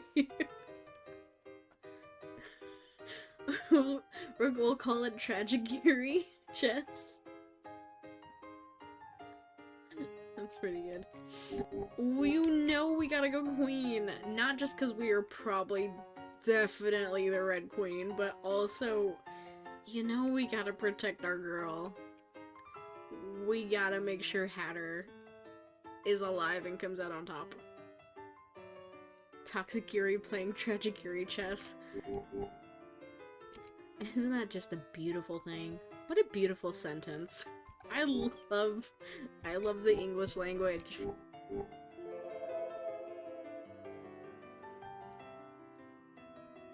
I chose to take the queen piece's role for the queen. I chose to take the queen piece's role for the queen for the queen had the greatest power on the board. I donned a fake white crown and was given a sword. Ooh. We get to kill people. For reals. A totally fucking nonsense sentence to non-internet brain runners. No. We got there. Also, I don't know which sentence is nonsense. Both of them are valid. Yes, Toxic Yuri playing Tragic Yuri chess is a valid sentence. And it will be added to my lexicon. Thank you very much. The Hatter narrowed her eyes with her same smile. Our white pieces shuffled in and took their positions on the board. Soon enough the chessboard was set. A human-sized version of the strategy game unfolded. The Hatter started with the first move. Clang, clash. One by one the pieces on the board fell, almost like dominoes. The Hatter was frowning. Perhaps knight to A. No, a piece on the board cannot speak. We are the players and you are but a game piece. Finally, the queen came into play. I want a sword. Me too. Swords just make everything cooler. I played with the sword in my hand. The hilt rolled comfortably in my palm, pleasant yet strange, as if I didn't use a sword much. I didn't, but was still perfectly fine with committing acts of violence with one. Your inner red's coming out. You can get a sword! It's legal! Oh, that's true! That's true. It's not like, It's not like the death machines that we call guns. I mean, those are unfortunately also legal here, but that's true. I forgot. You can just get a sword. Wow. Wow. I love remembering that free will exists. Sorry, I was like, yeah, you can. I could just go out and buy a sword. I don't have money to, but I have the free will to. Now, swordsmanship was one thing that the tutors hadn't bothered teaching. What? What? You mean they didn't teach you fencing? Like every piece of vaguely historical media? Or anything relating to a somewhat well-funded school with boarding has led me to believe? What? Kidding. They probably didn't teach us super often. Oh, yes, and also the misogyny of it. I forgot the misogyny of it all. It wasn't fitting for a lady. Thanks for the sound. Blade whistling through air. They really should have. As it turned out that I was quite good at cutting things down after some short exhibition blows. The Hatter directed me across the board. I had tacked as told. What do you call yourself these days again? Alice? My name? I see. We moved around the board in a perfect match, letting our other pieces back me up, and cornered the Duchess's Black King in no time. The Hatter grinned devilishly. Checkmate? Checkmate. Oh, that one was a little juicy. That one was a little juicy. I wondered if I had killed a king before.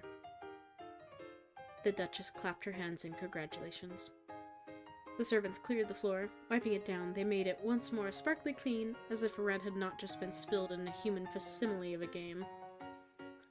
One came along with a wet towel for me to wipe away anything that had gotten on me during the match.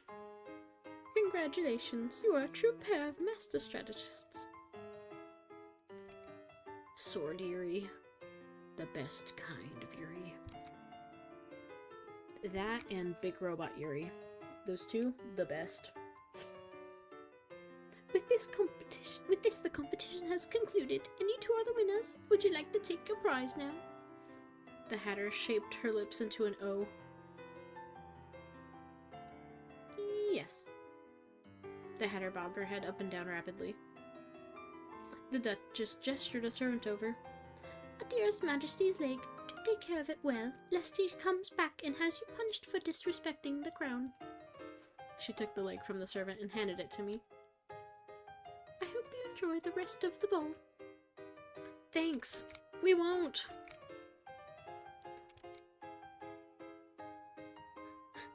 I'd have been relatively okay up until it came.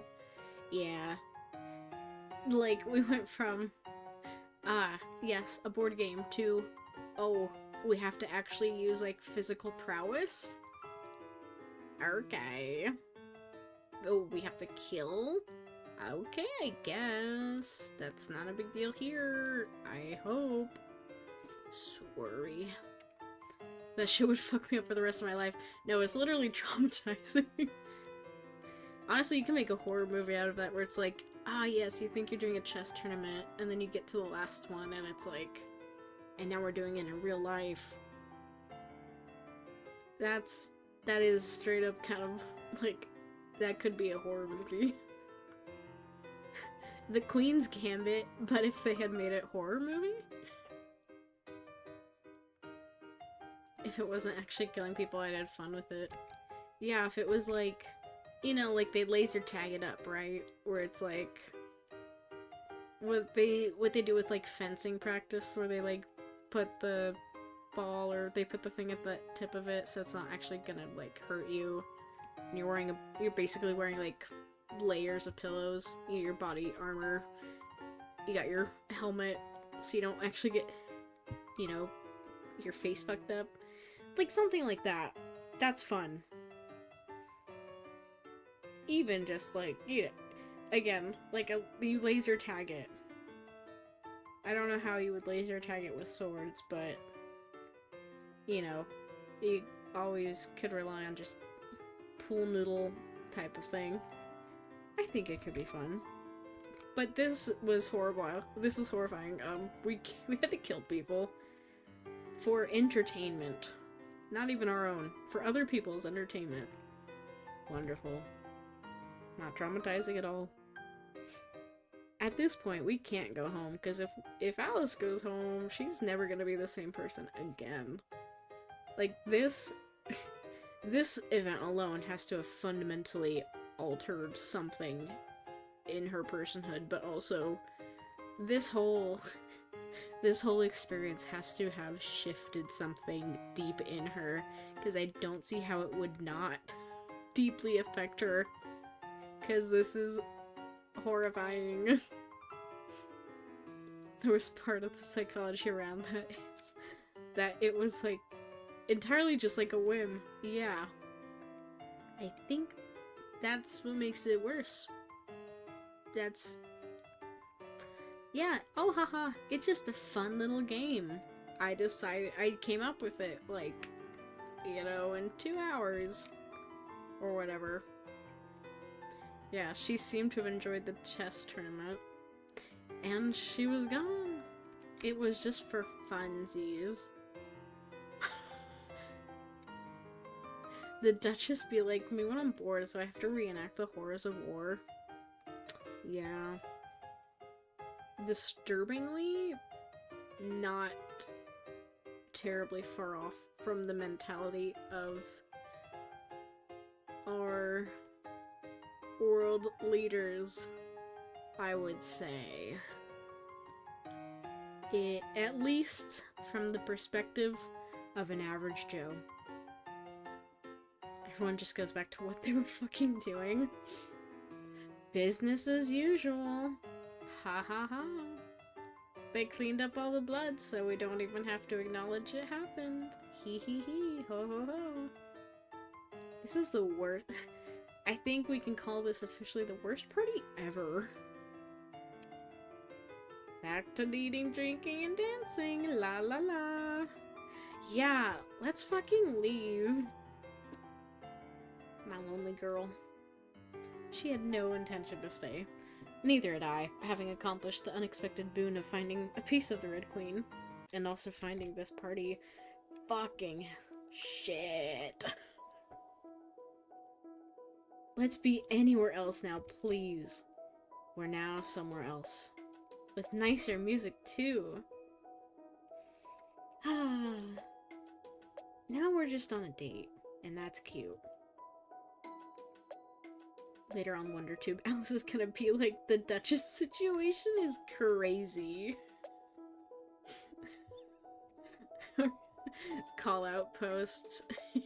Call out video for the Duchess. Red circle. It's just her, like, the black outline of her, red circle pointing, like, red arrow pointing at her face, like, face reveal?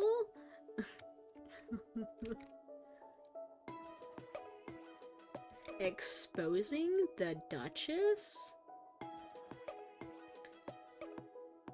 Exposing the Duchess's manor party? Real testimonies. Anyways, we maneuvered through the manor, eventually finding ourselves in a long hallway just as regal as the ballroom. A red carpet rolled out along its length. We found a servant to leave and were redirected outward. He retrieved the sealed box with our entrance fee and handed it over.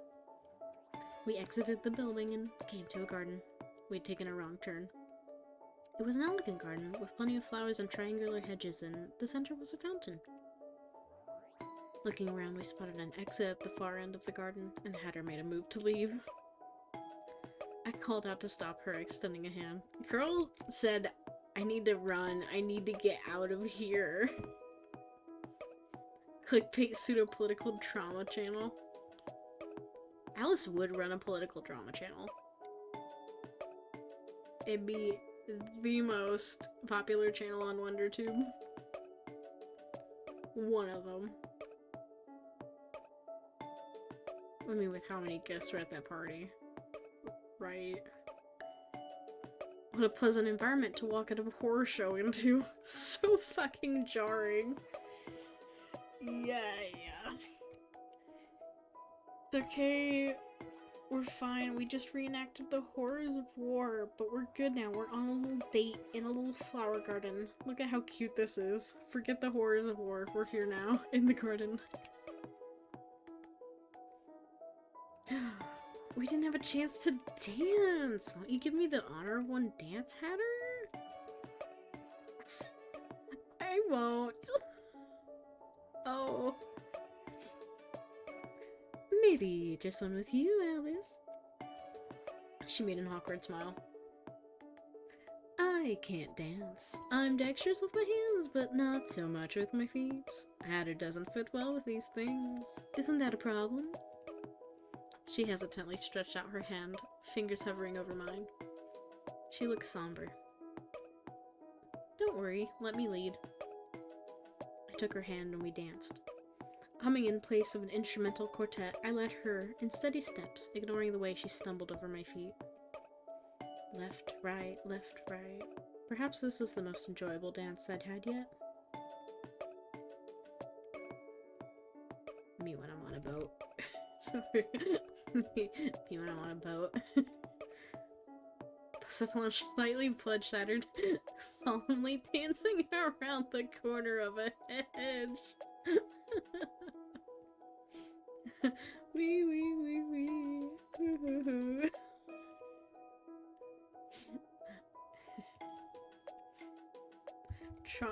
They've been traumatized by the horrors of war. Me when I'm autistic and I'm doing the standing still sway. Oh my god, me too. Sometimes you gotta just move while you're standing still. Oh my gosh, I twirled the Hatter around, she was so light. Girl don't sleep, girl don't eat. Girl. It's the mercury. Damn it. Persephone has strong, the horrors persist, but so do I energy right now, I'm not gonna lie. Blessephalon's embodying how we're all feeling after that scene. Jesus Christ. Alice. She still had that lonely, awkward, somber expression on her face. Alice. Hatter? You might not be so bad after all. She made an expression like she wanted to cry. Girl, baby girl, don't cry. What's wrong? I rather like you, Alice. Only Alice. I rather liked her too. I gave her another twirl and she let go. I reached out my fingers, but she moved her hand away. The Hatter hopped back with a skip and a spin. Thus, she stood by her lonesome. Close your eyes, Alice. I did as she said. I felt her roughly stuff the leg into my arms. I heard a faint tapping noise reminiscent of footsteps moving away from me, and then there was nothing. I waited and waited and waited. Alice, how long did you want to wait for her? I waited a long time, clutching the leg in my hands. When I opened my eyes, the Hatter was nowhere to be seen. Did she leave me behind? Damn. Hello? Blessephalon is Gen Z. That's accurate. I mean, no, that's true. Actually, Blessephalon is the perfect mascot for Gen Z. He's literally... His default sprite movement is literally doing the 6-7 thing, okay? That's my argument. There's no room to debate this because it's true, okay? He's literally doing the 6-7 movement with his fucking hands in his default sprite movement.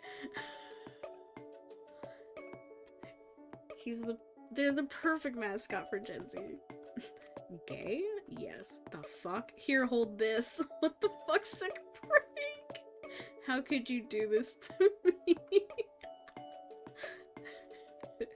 He's eternally in 6-7. Wait, there's a physical component to this 6-7 thing? Yeah, because they just do like a little one hand up and then like one hand down. Like you're doing like a scales, like a weighing motion, like like you're weighing the scales motion.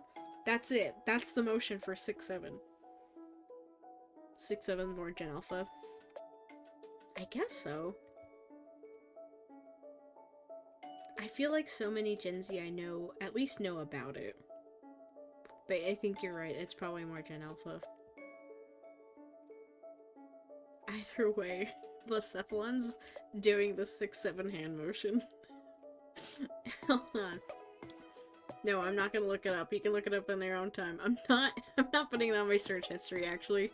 You guys can look it up. Yes, there's a hand motion to the 6-7 thing. I'm not explaining it anymore.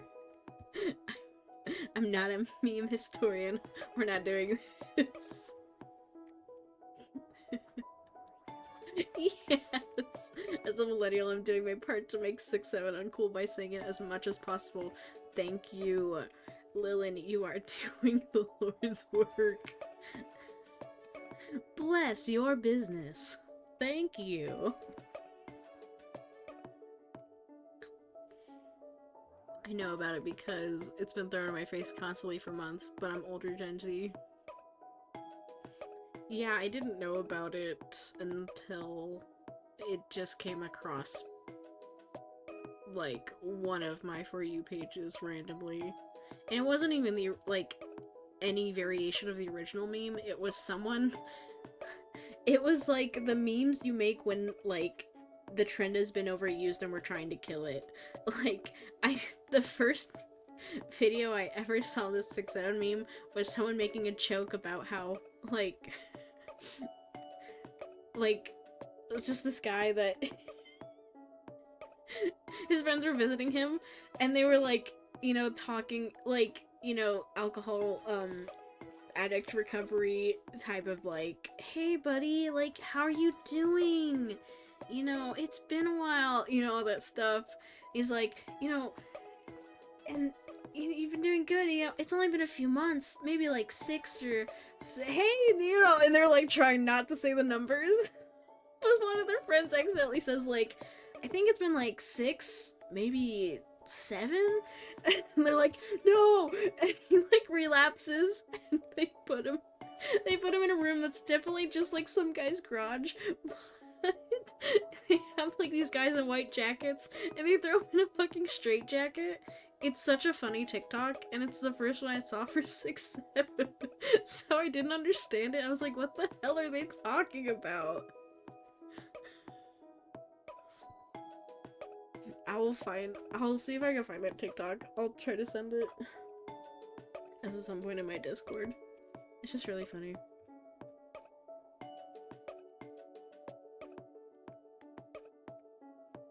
Bless you for your business.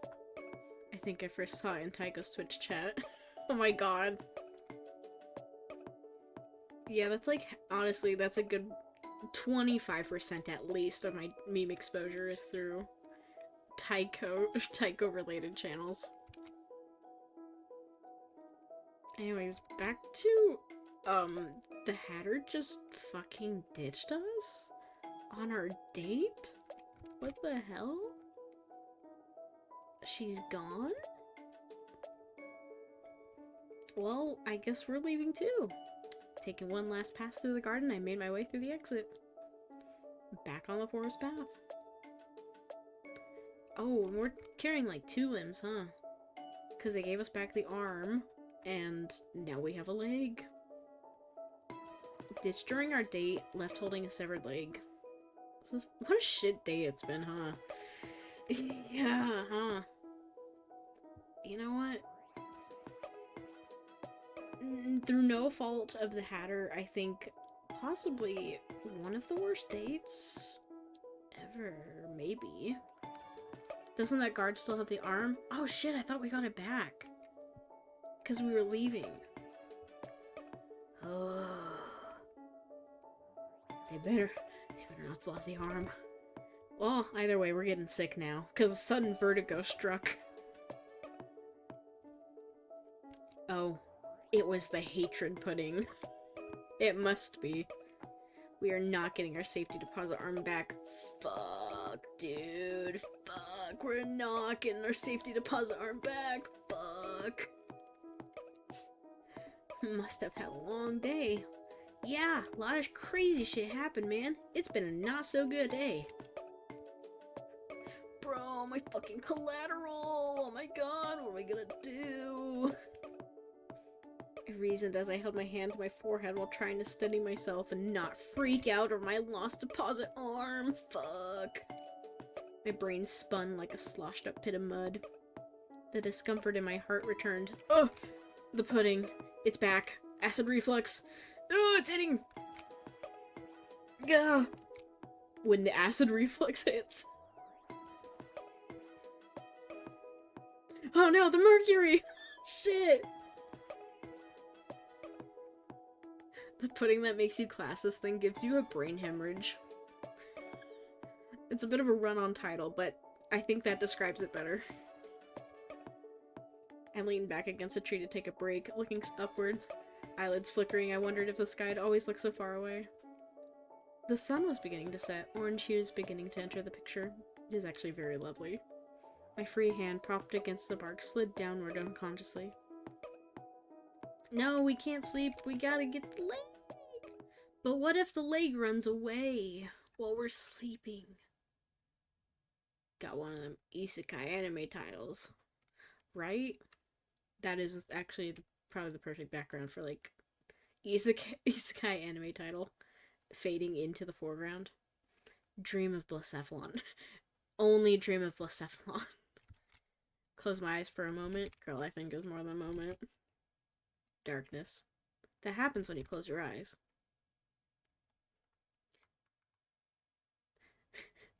God, I wish. Yeah, I wish I could dream of Blacephalon. My dreams would be so good and happy. I'm sorry. I'm just gonna... Hold on. We're just gonna have 1 minute of silence. Not even a full minute. We're gonna have a few seconds of silence just to stare at Blacephalon very happily. I love him so much. Wow. He's just so perfect. Can't believe they peaked and made the perfect Pokemon in Generation 7. It's so sad that they'll never be able to top Blacephalon as a Pokemon.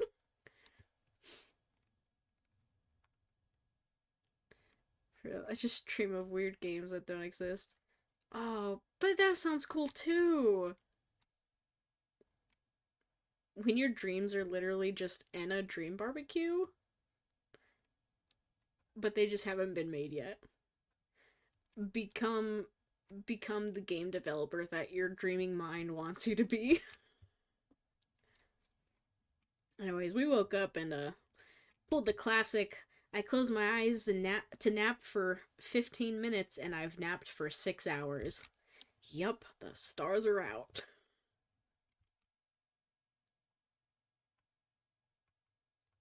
There's usually a component of the horrors of war in said games. I mean, that's always a good topic. I mean, it even showed up in this game, so I don't think anyone would be upset. People love shit about the horrors, and specifically about the horrors of war.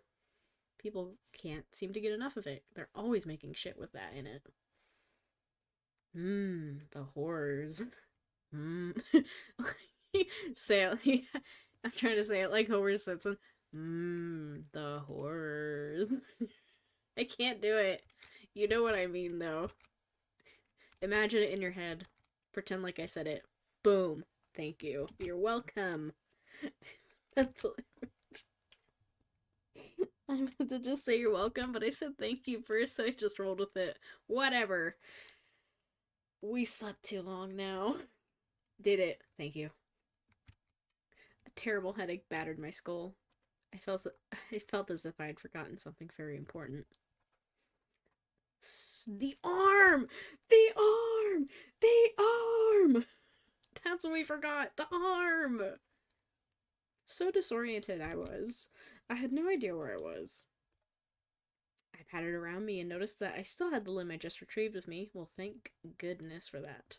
My head hurt, though. That was a great impression. Thank you. No! Are we saved? Hearing footsteps, I pushed myself up to a sitting position and saw her. Wait, we can choose who we're seeing right now? Is this a dream? Are we having a gay dream right now? Well, I mean, I think it's gotta be Hatter.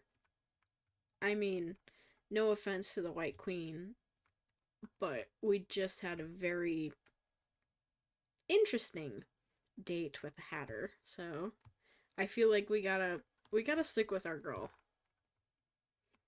The most memorable game dream was a weird fucking amalgamation of Halo, Battlefield 1 Warhammer 40k, Destiny, and miscellaneous game elements.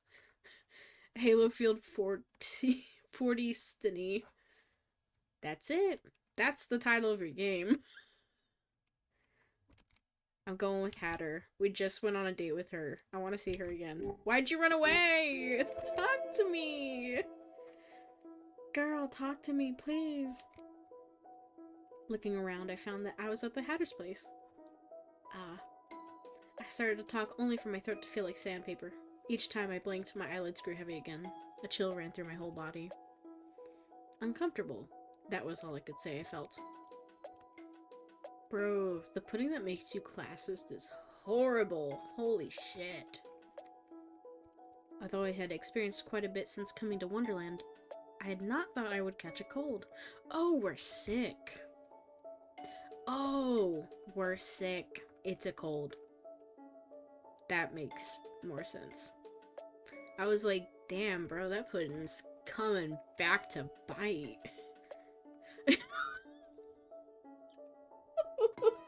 Mercury cold. No, we have pudding disease.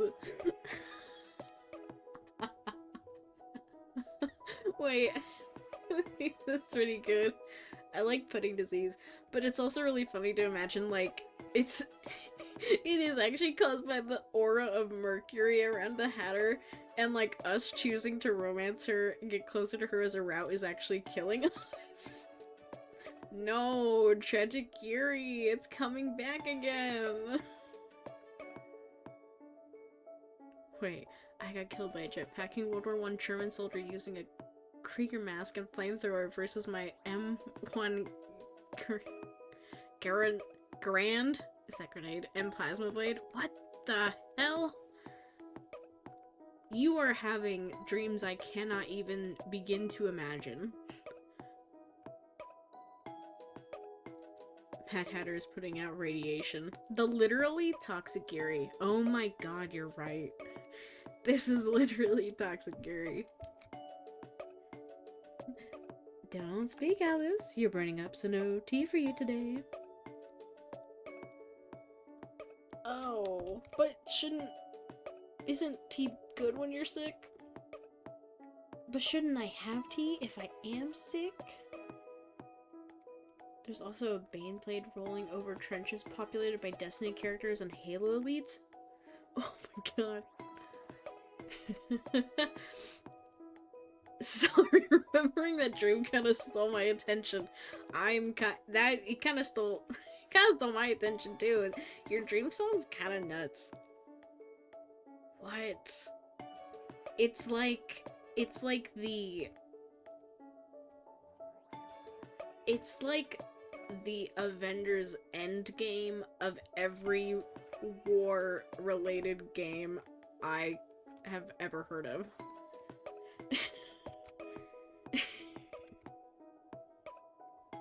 Can we play Archon's dream game instead of chess? Hey, I vote for that too. Once it's real, yes.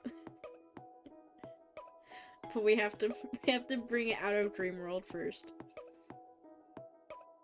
Everything everywhere all at once, but it's also a dreamscape. Every shooter game, every game involving war or shooting that you've ever heard of, we've turned it into one game. We've distilled it down to one epic experience. This summer. The licensing would absolutely cost billions of dollars. We would never be able to make it. The game could never exist outside of, like we'd make, like, a bajillion, like, front accounts to post it, and we could never touch the game again. Because we would get sued into oblivion. We create a fraud scheme just to create the game. Because it's never gonna get made if we don't. Wait, isn't that just, like, Fortnite in, like, 3 years? Dear Lord, no. Yeah, you know what? I'm actually really curious how... I mean... I'm curious about the Fortnite thing, actually. Because they're constantly doing deals. So... But I guess it's... I don't know. I don't know. It's very strange. Maybe it's like... It's not... Like, they can get away with it because it's cheaper to do, like... Oh, it's for this limited time. AKA, like, this season. And then after that, oh, you can't do it. You can't buy it anymore. But if you've already bought it, you can still keep it. But I guess it doesn't... You know, I don't know. I'm really curious. I would love to know how any of that contract shit works, especially in relation to Fortnite, because they do so many fucking licensing deals all the time. And it's really baffling how they have the money for it all the time. I was playing Rocket League earlier and was somehow unlocking shit for Fortnite, which I don't play. Jesus Christ. We know who the favorite child is of those two games, apparently. Instead of Rocket League, who? You want to be playing Fortnite. You don't want to be playing this Rocket League. You want to be playing Fortnite, obviously. Must have still been tea time, for it was always tea time. However, today, the Hatter decided to put the tea aside, even at tea time, for the sick me. She brought a cup of water to my lips, tilting it for me to drink. I drank and choked. Coughing and sputtering, I felt her wipe away the water that had spilled. If you drink too quickly, you'll drown. She handed me the cup directly, fingers just barely avoiding mine, but also grasping the cup firmly till she knew that I wouldn't drop it. Drink water slowly, Alice. I've got to get something off the stove. Seeing that I had the cup in hand, she hopped off in the direction of the stove. I thought back to when we first met. At that time, the thing on the stove had been a hammer, so I hoped that she would bring back something more pleasant. I sipped from the water cup and waited, setting it aside once I finished. She returned with a bowl of porridge in hand. Not a hammer this time. Naruto from Fortnite, Thanos from Fortnite, Spider-Man from Fortnite. Oh yes, all my favorite characters from Fortnite. Me when I drink too quickly and drown in the desert. Ah yes, I love irony. Let me get a quick sip, drowns immediately. Yeah, we're just water infused with mercury. Oh my god. We're sharing mercury. Wow, so romantic. Oh, we have water infused with mercury, and also porridge infused with mercury.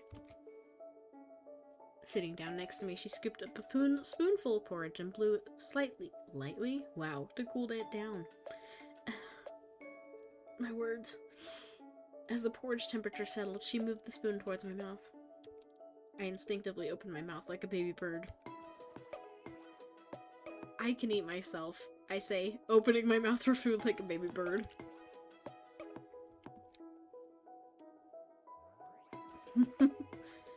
Mercury maxing. I would rather you not cannibalize yourself. Har har. I get it. She fed me porridge. Spoonful by spoonful. Once the porridge was finished, she put the bowl away and gave me another cup of water. While letting me sip the water, she wiped away the sweat on my forehead. You're good at taking care of people. Really? I've never quite had My words drifted off into silence as I thought back to what little I had to say about taking care of others and being taken care of. Hatter. The limb. I'll put it away for you. You know me so well, Hatter. And, I could barely keep my eyes open. Rest well. The Hatter placed a cool, trembling hand on my forehead. Then into the realm of hypnos I fell. What a cool way to say I dreamt. After a few days of good rest under the Hatter's care, I recovered to full health. I hadn't been so sick in years. A few days? Yo. Hypnos is so cool. Hypnos from Hades? Ah, yes. My favorite. I mean, technically, yes. But also, technically, from the source material of what Hades is from. Me when I read Percy Jackson and became obsessed with Greek mythology at a young, impressionable age.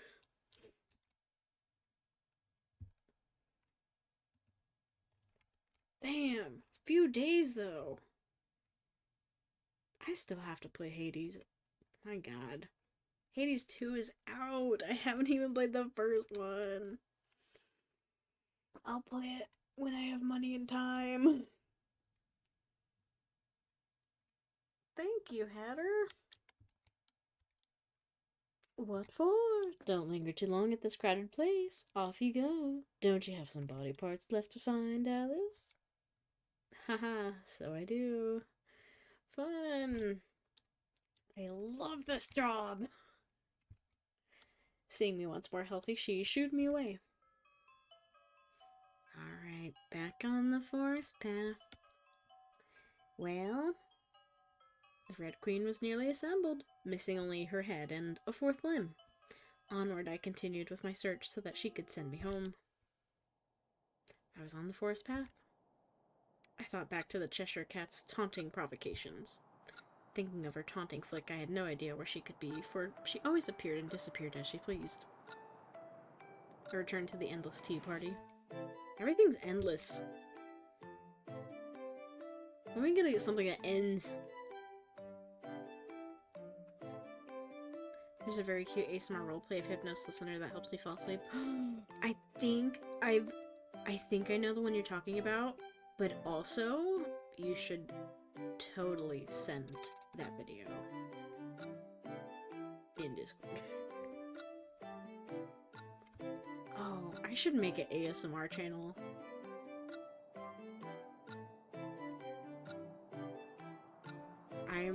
Hold on, I'm gonna do that, actually, let me just do that. Let me just make a new channel in my Discord, like, really quickly. Interrupting this again, hold on. How many seconds in eternity? I know that's quoting something and I can't remember it. Hold on, I'm making an ASMR channel. Before anything else, I'm making an ASMR channel. Blah, blah, blah. Not you, I need you.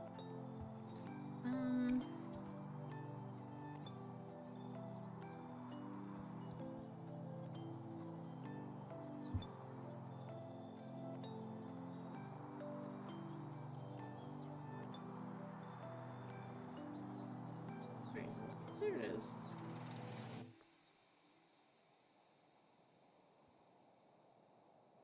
Blah, blah, blah.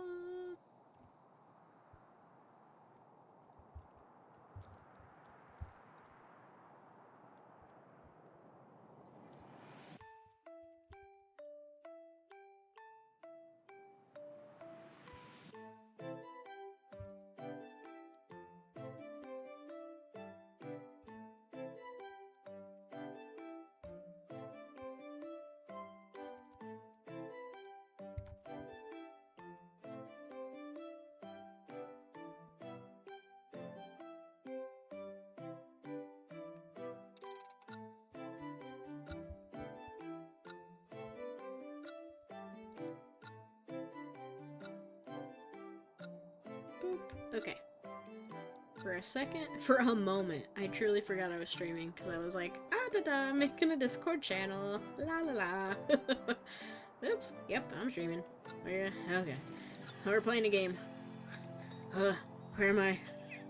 Where am I? What day is it? Equilibrium coding is a scene from Doctor Who. Oh! Yes. It's an old tale by the Brothers Grimm. Oh. I didn't know that. Alright, channel is made. If anyone wants to throw their ASMR stuff in my Discord, we got a channel for that now. Okay, back to this though. Hatter, where's the cat? Hatter, where's the cat? Are you acquainted with the Cheshire Cat? The Hatter's eyes narrowed. Cheshire? The Hatter moved Dormouse as if she were upset. She's scary. The Hatter moved the March Hare as if he were exacerbated. Always stays up in the trees. The Hatter smiled as she spoke. She's usually around the northern end of the forest. The cat always says she has business, so she can't stay for tea. Even though I never invited her. The Hatter grinned. Yes, we're acquaintances, but definitely not friends. If you're looking for the cat, don't bring her back here. We're low on seats as is. And then she sneered. Next thing you know, you'll have to be chopped up to fit in a teapot. Ta-ta. The trio of one gave me a jaunty wave. The trio of one. That's cute. Instantly post the Hypnos RPs. Thank you. Perfect. Ugh, water. I don't want to be chopped up and put into the tea. I don't wanna. Stop. Don't chop me up. I just dropped my phone. Stop. Oh no. Don't chop me up and put me into a teapot. Oh no. Anyways. Taking the Hatter's words, I started off to explore the forests north.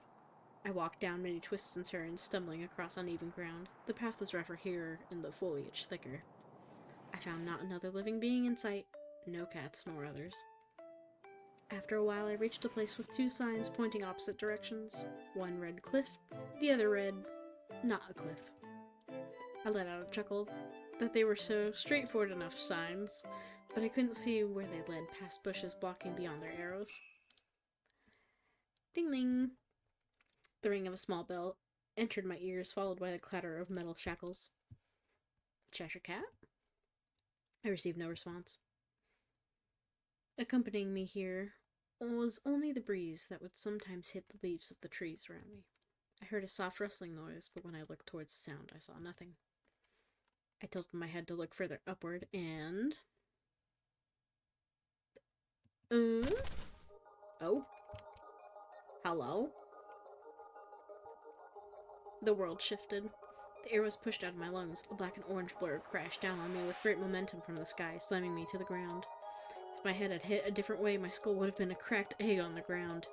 I moved just in time to harshly bang my shoulder instead.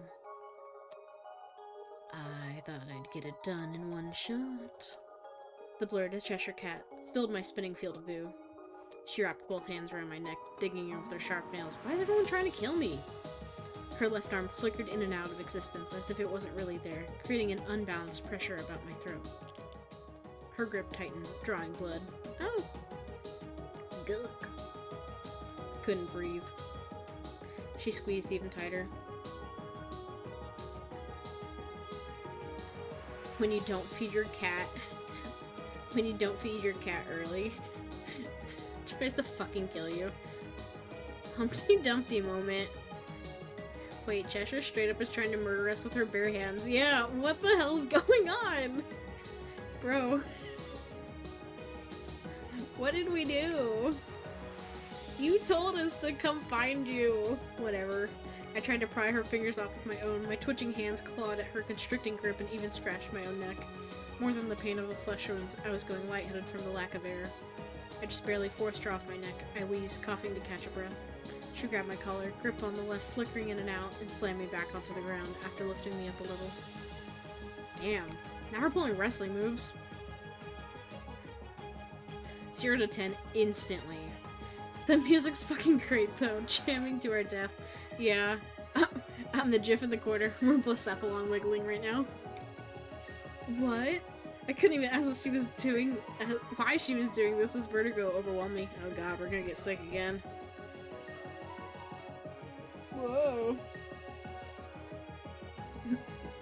Me when they put me on a Disney ride. Shaking. Me when I vomit on my murderer.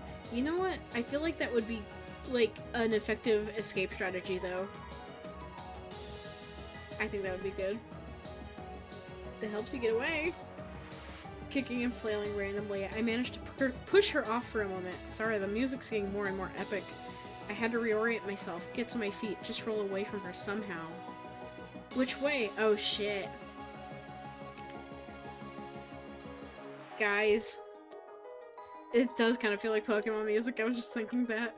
Guys, okay, do we roll towards cliff or not a cliff? Cliff? Stop. Is that your final answer?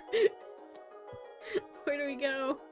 Do we roll off the cliff or do we roll to not cliff?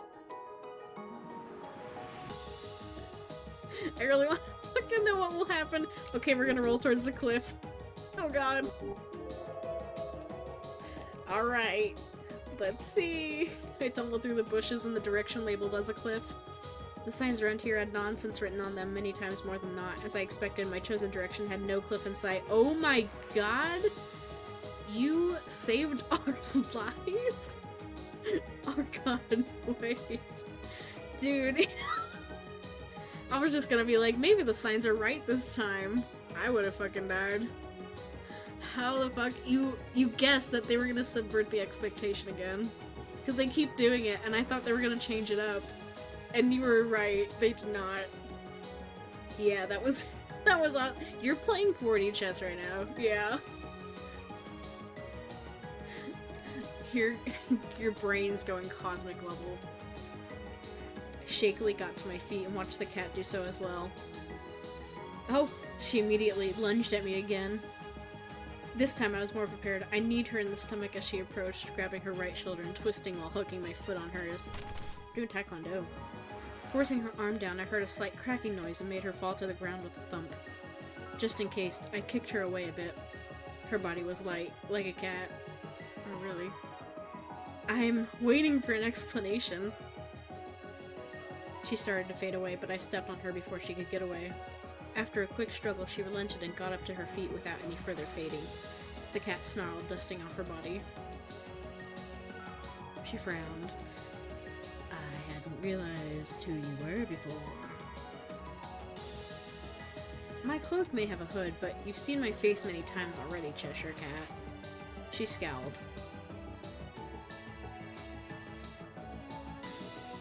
That's a textbook takedown. And you kept attacking? I know. This girl is... We pissed her off, I guess. Damn. Wonderland's twisted up in time. She jeered. Oh wait. Maybe that's what Alice... I don't know. That sort of logic doesn't work here. It's mad, all mad. You might be Alice, but who is Alice? Now that's the question we have to ask. Her lips curled into a mocking smile. To start with, you don't know anything. Do you even know who you are, Alice? I'm Alice. That is all. That was my sole truth.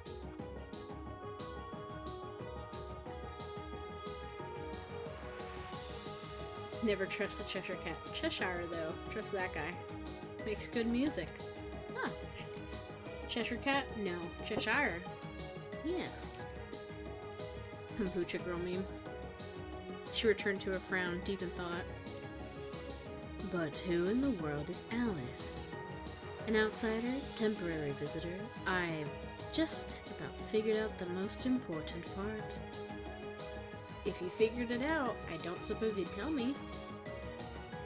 You are. Ugh. She grimaced in pain. She pressed her hand against her head. Then she took on a jeer. Somehow you're much too similar to the Mad Queen. Oh, about that Mad Queen. You've been looking for her, but let me tell you this. She's been dead for a while now. Although I think you should already know. She scowled. I can't put it into words for some reason. Maybe it's just the way you look at the world, but you're definitely the same type of person. In what way? Are you trusting some gut feeling? Some delusion that I might be the same as someone whom I've never met? Or as you say, someone who is long dead? One Piece ass laugh. She stared at me with determination. Is this like... Is this... Oh my god. Is this the Sans Undertale moment of this game? Is that what's happening here? Is Cheshire Cat the Sans of Who is the Red Queen? Yeah, is Cheshire Cat Sans? Sans? Circle, red arrow thumbnail. Sans Undertale? Edited with the blue eye. I think so. I think we're onto something. The world can't afford another Red Queen, not even the chance of one. She vanished, taking the chance in our conversation.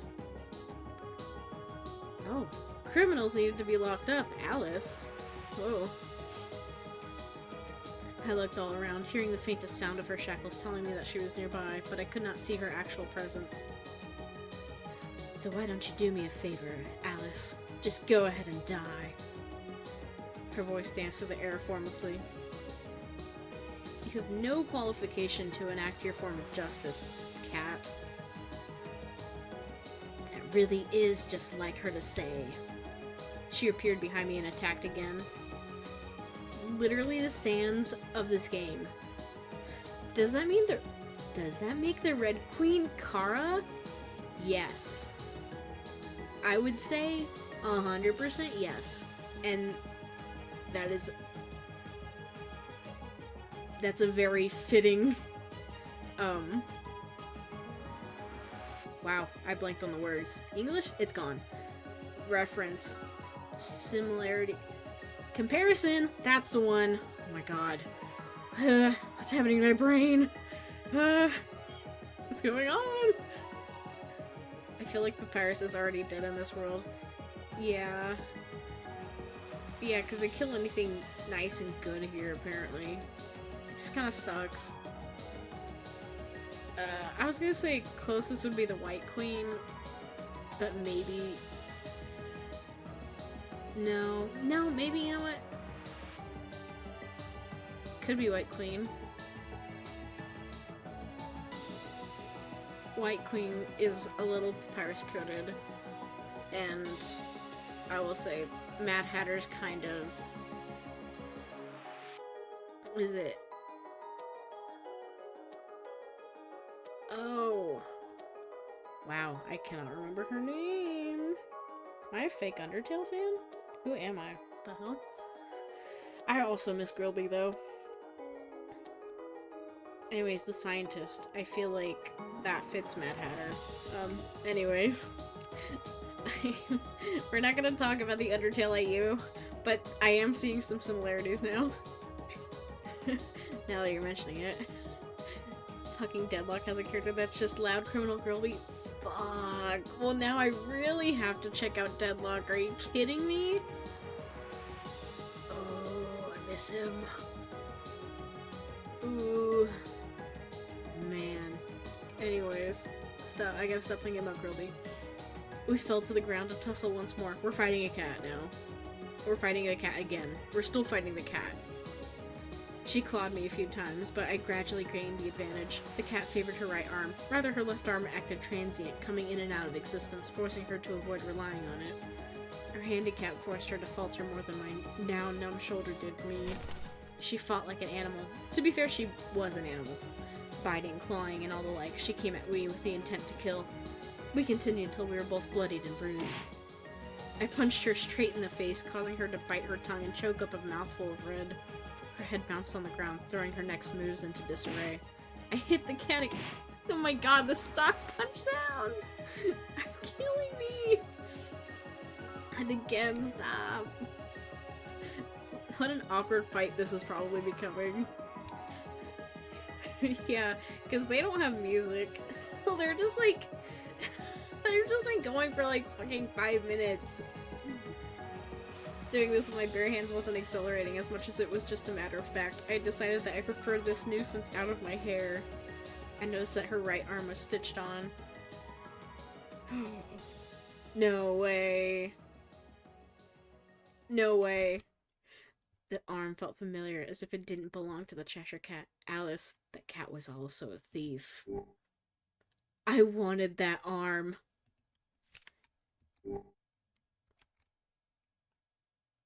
Oh my god.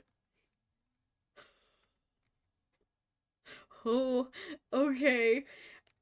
I think we gotta...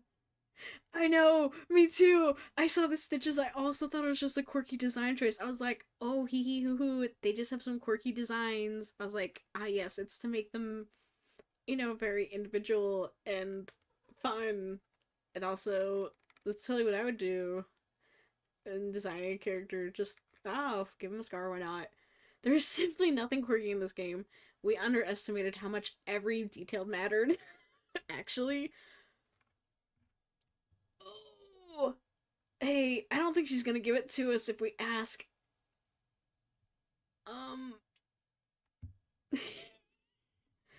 I think we have to complete this Red Queen arc that we're having. Right? I feel like we have to see this through. Oh my god. Jesus Christ. Wait. Okay. You know, it was one thing to punch a cat. Good lord, that's a terrible thing to say. It was one thing to punch a cat. But tearing the arm off? Well, if it's not hers...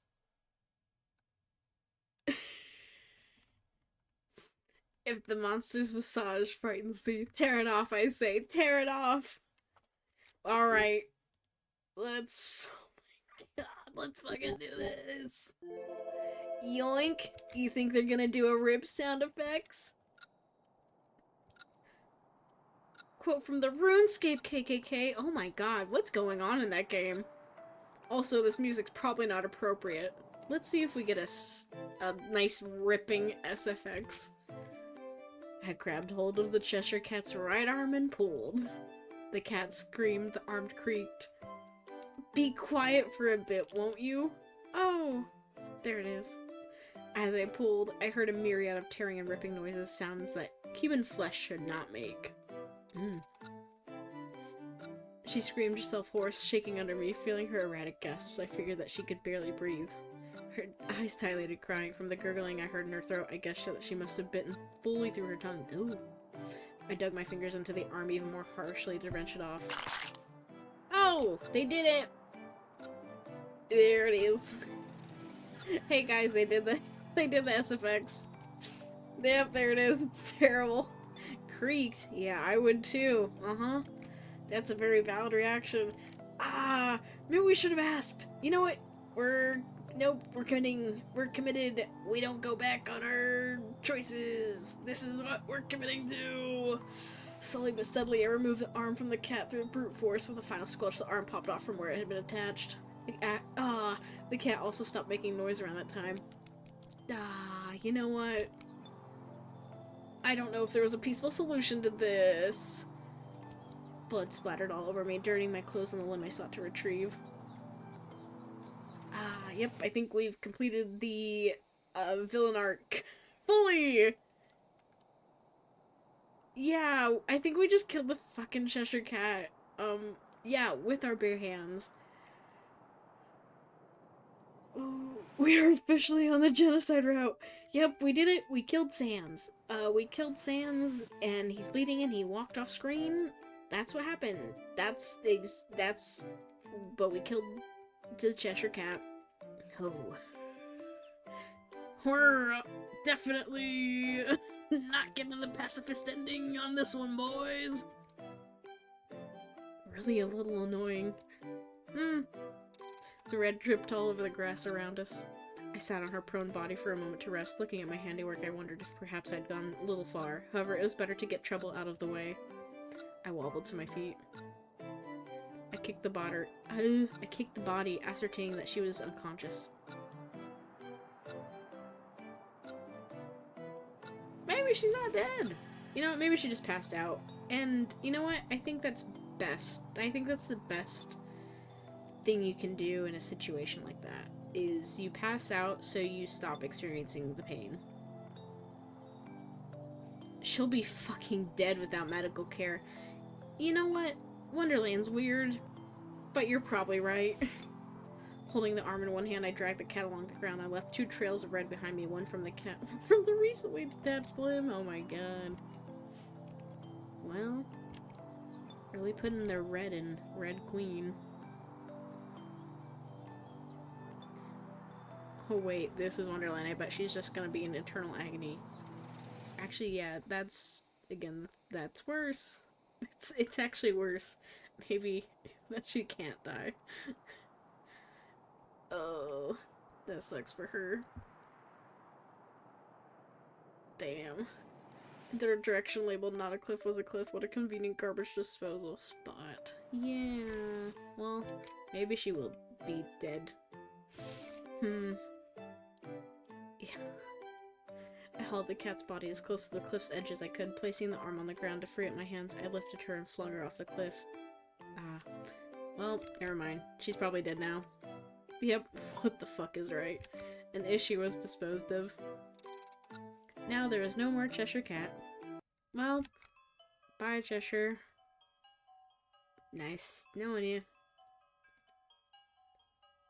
I picked up the severed right arm. The limb appeared different now that it was detached from the cat. Uh-huh. Oh, weird. Is it like chameleon with whatever it attaches to? It more resembled its fellow limbs, sans a regal torn sleeve. The broken shackle about its wrists fell off without me having to do a thing. Alice, Alice, did you recognize this arm? Yes, I answered. This was the Red Queen's arm. A jolt of pain burst through my head. I did not know why I knew, and amidst my agony, I did not have the heart to care. I stumbled, clutching my head. The world warped and blurred around me. I felt dizzy looking at the distorted landscape, and perhaps my dizziness itself distorted the landscape into an undulating thing that made me want to vomit. Yeah, you just killed a person, Alice. You're probably not feeling great. I don't like the parasite chameleon limbs. This is a horrific Wonderland. Whatever the hell they were trying to do with the Tim Burton one, this is the one accomplishing that. Whatever they were trying to do with Wonderland being scary or edgy or dark, none of that shit lands nearly as good as this visual novel. I have to say. This visual novel is better than both of those fucking Disney Alice movies. So much better. This is a very good take, I think, on disturbing Wonderland. Because sometimes it just kind of like, you know, goes through stuff in a very like, la la la, you know, summary. We're just walking along, walking through the story, walking through Wonderland, and then something horrific happens and it takes its time to describe it, to really linger on the horrible, uncomfortable shit. It's a very interesting visual novel. This is one of the worst Wonderlands ever. Yes, excellent take on the concept. It's horrifying. What a wonderful take. It's terrifying. Makes me sick, and I love it. As my adrenaline drained, the results of the fight began to show themselves. My whole body felt sore, the raging headache pounding in my skull would not subside. Black and red began to fill my vision. Like the colors of the Red Queen? Thanks, I hate it. Eats popcorn. Oh. The ground shifted beneath my feet. Maybe. Oh! Are we having an epiphany? Falling, falling, falling. Alice was falling.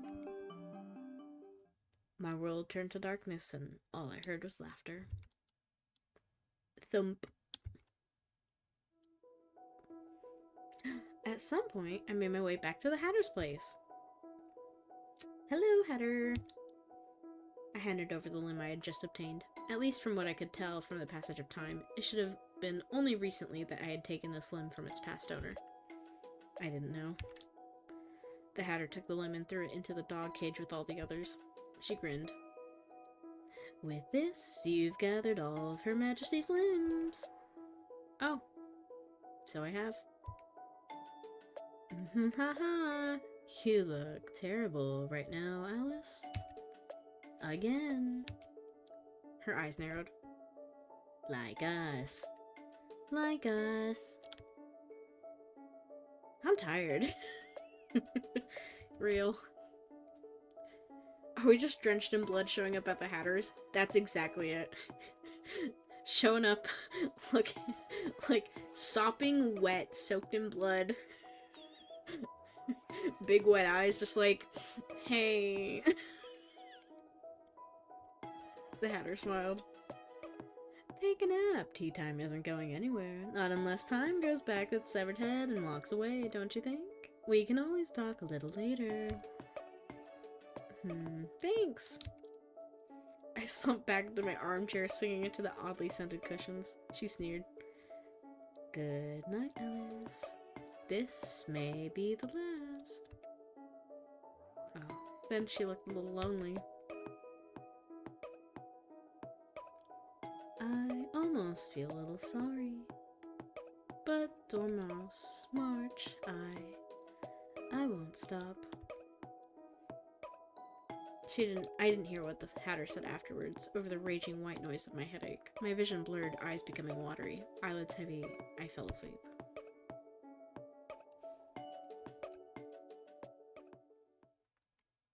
Wet cat energy, but the wet is blood.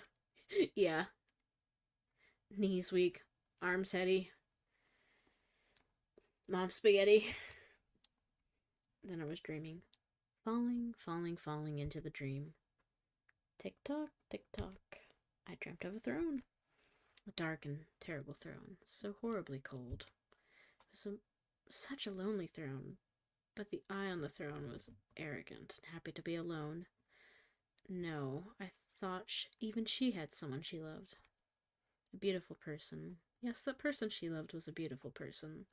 So fragile and beautiful that she wanted to slowly tear off that person's wings. But her love was wrong. If she wasn't happy, then she would lose everything. Alice, you were exactly this person. No, I wasn't. Was I?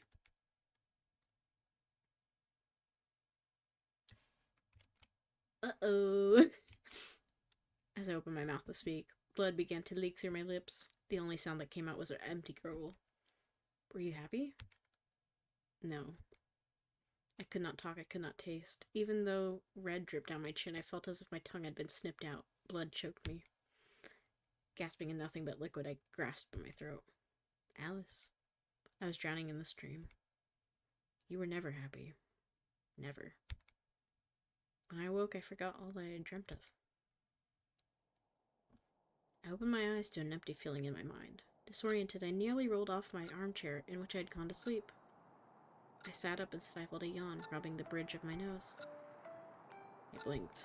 I blinked again, chasing away a haze. I felt as if I had forgotten something very important.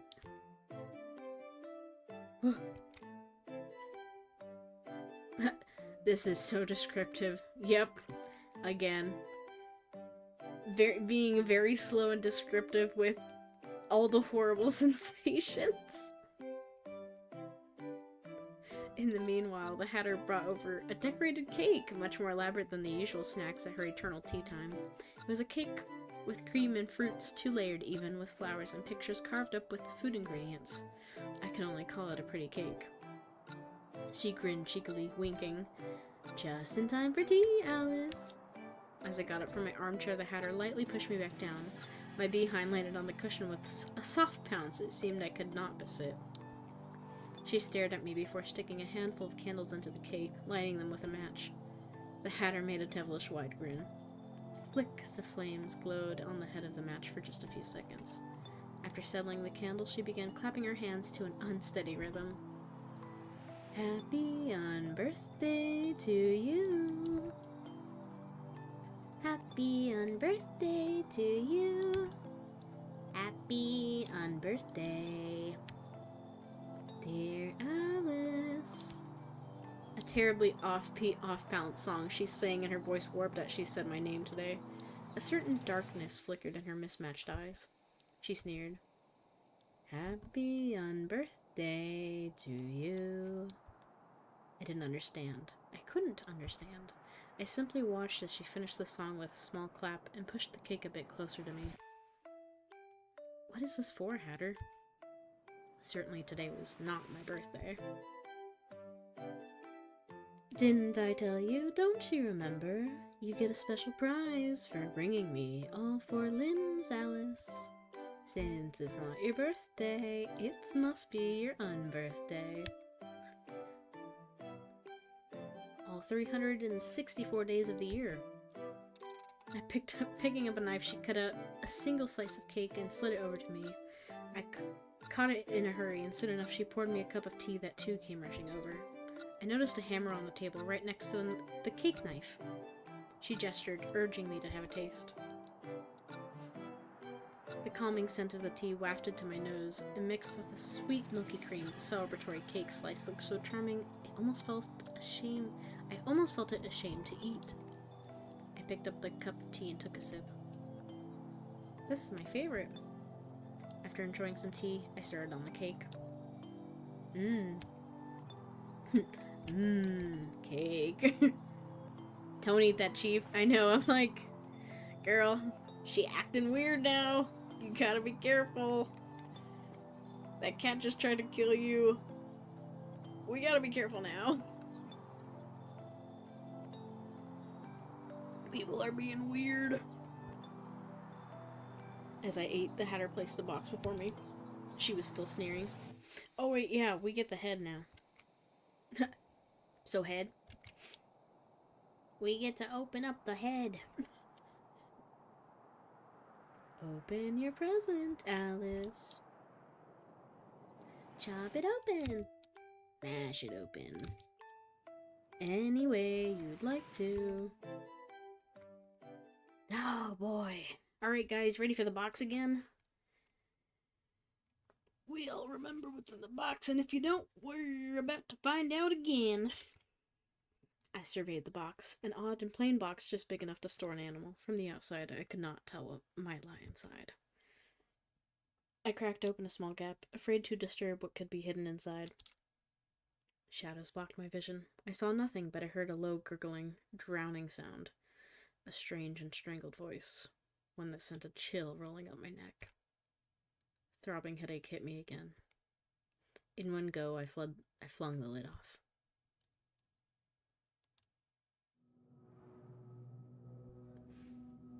Oh, well, we actually got to see the head this time. Guys, we got to see it this time. What's in the box? It's a head. Inside was a head. A bloodied head. Huh? A head. A woman's head. A girl's head. A head that should have been dead. A much too familiar face. A much too foreign face. I didn't quite understand what I was looking at, even as the world seemed to shift around me. Her matted hair was blonde, her bloody skin was pale, but her unfocused eyes were not blue, rather they were red. Alice, you knew who that face belonged to. Alice. Whose head is this? I stumbled to my feet to back away, only to fall back onto the armchair from my loss of equilibrium. This wasn't right. The face looked just like mine. Just almost. I clutched my neck and touched my face to make sure that I was still here. This was the Red Queen.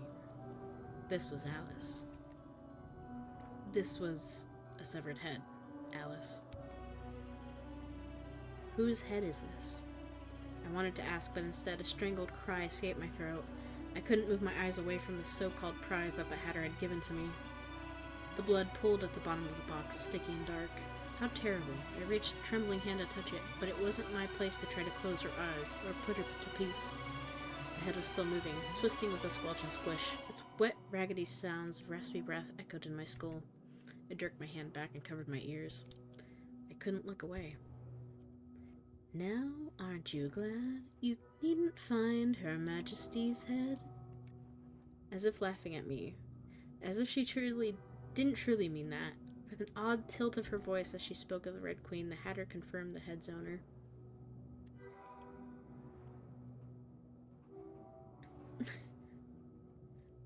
Is that us? Yeah.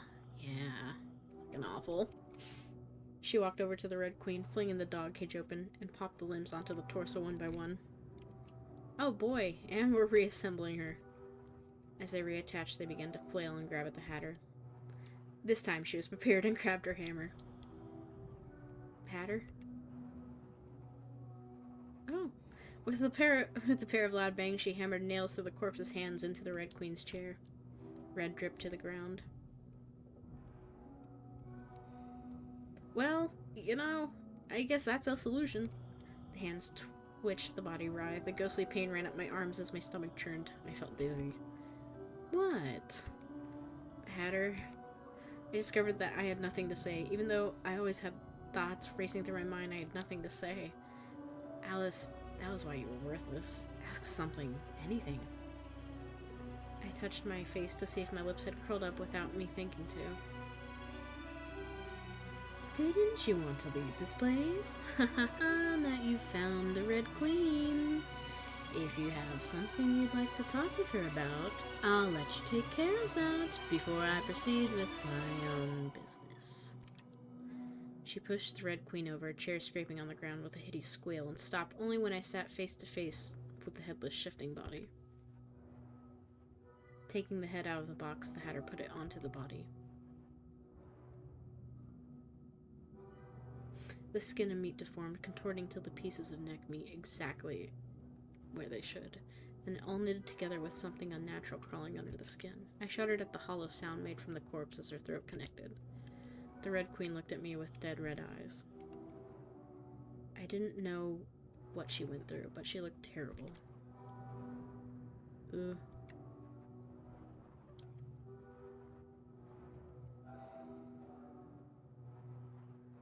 We have Stigmata at home.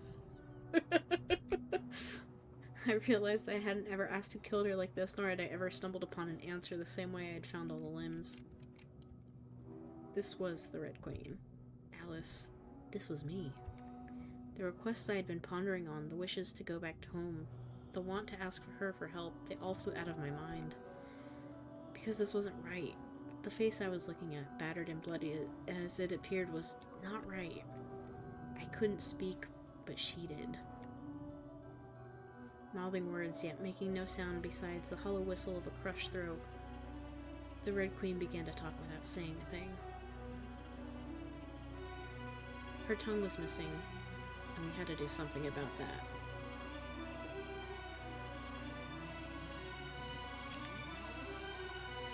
This does remind me of another game, but I'm not going to talk about it right now, because we gotta make a really important decision. Do we cut out Alice's tongue, or do we just go, where is the tongue?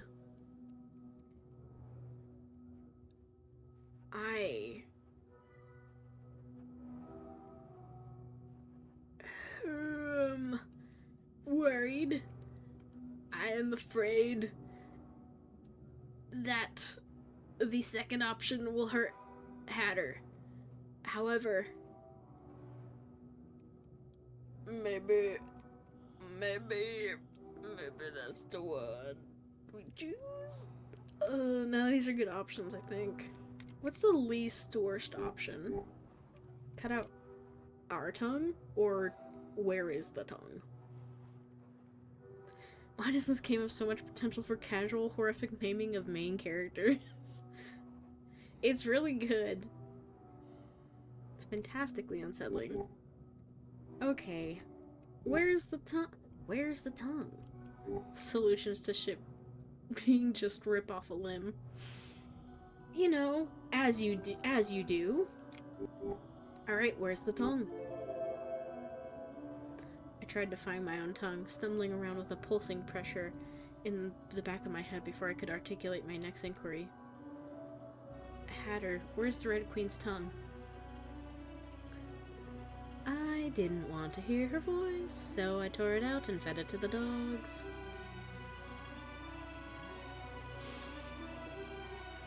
No. New mission, we have to go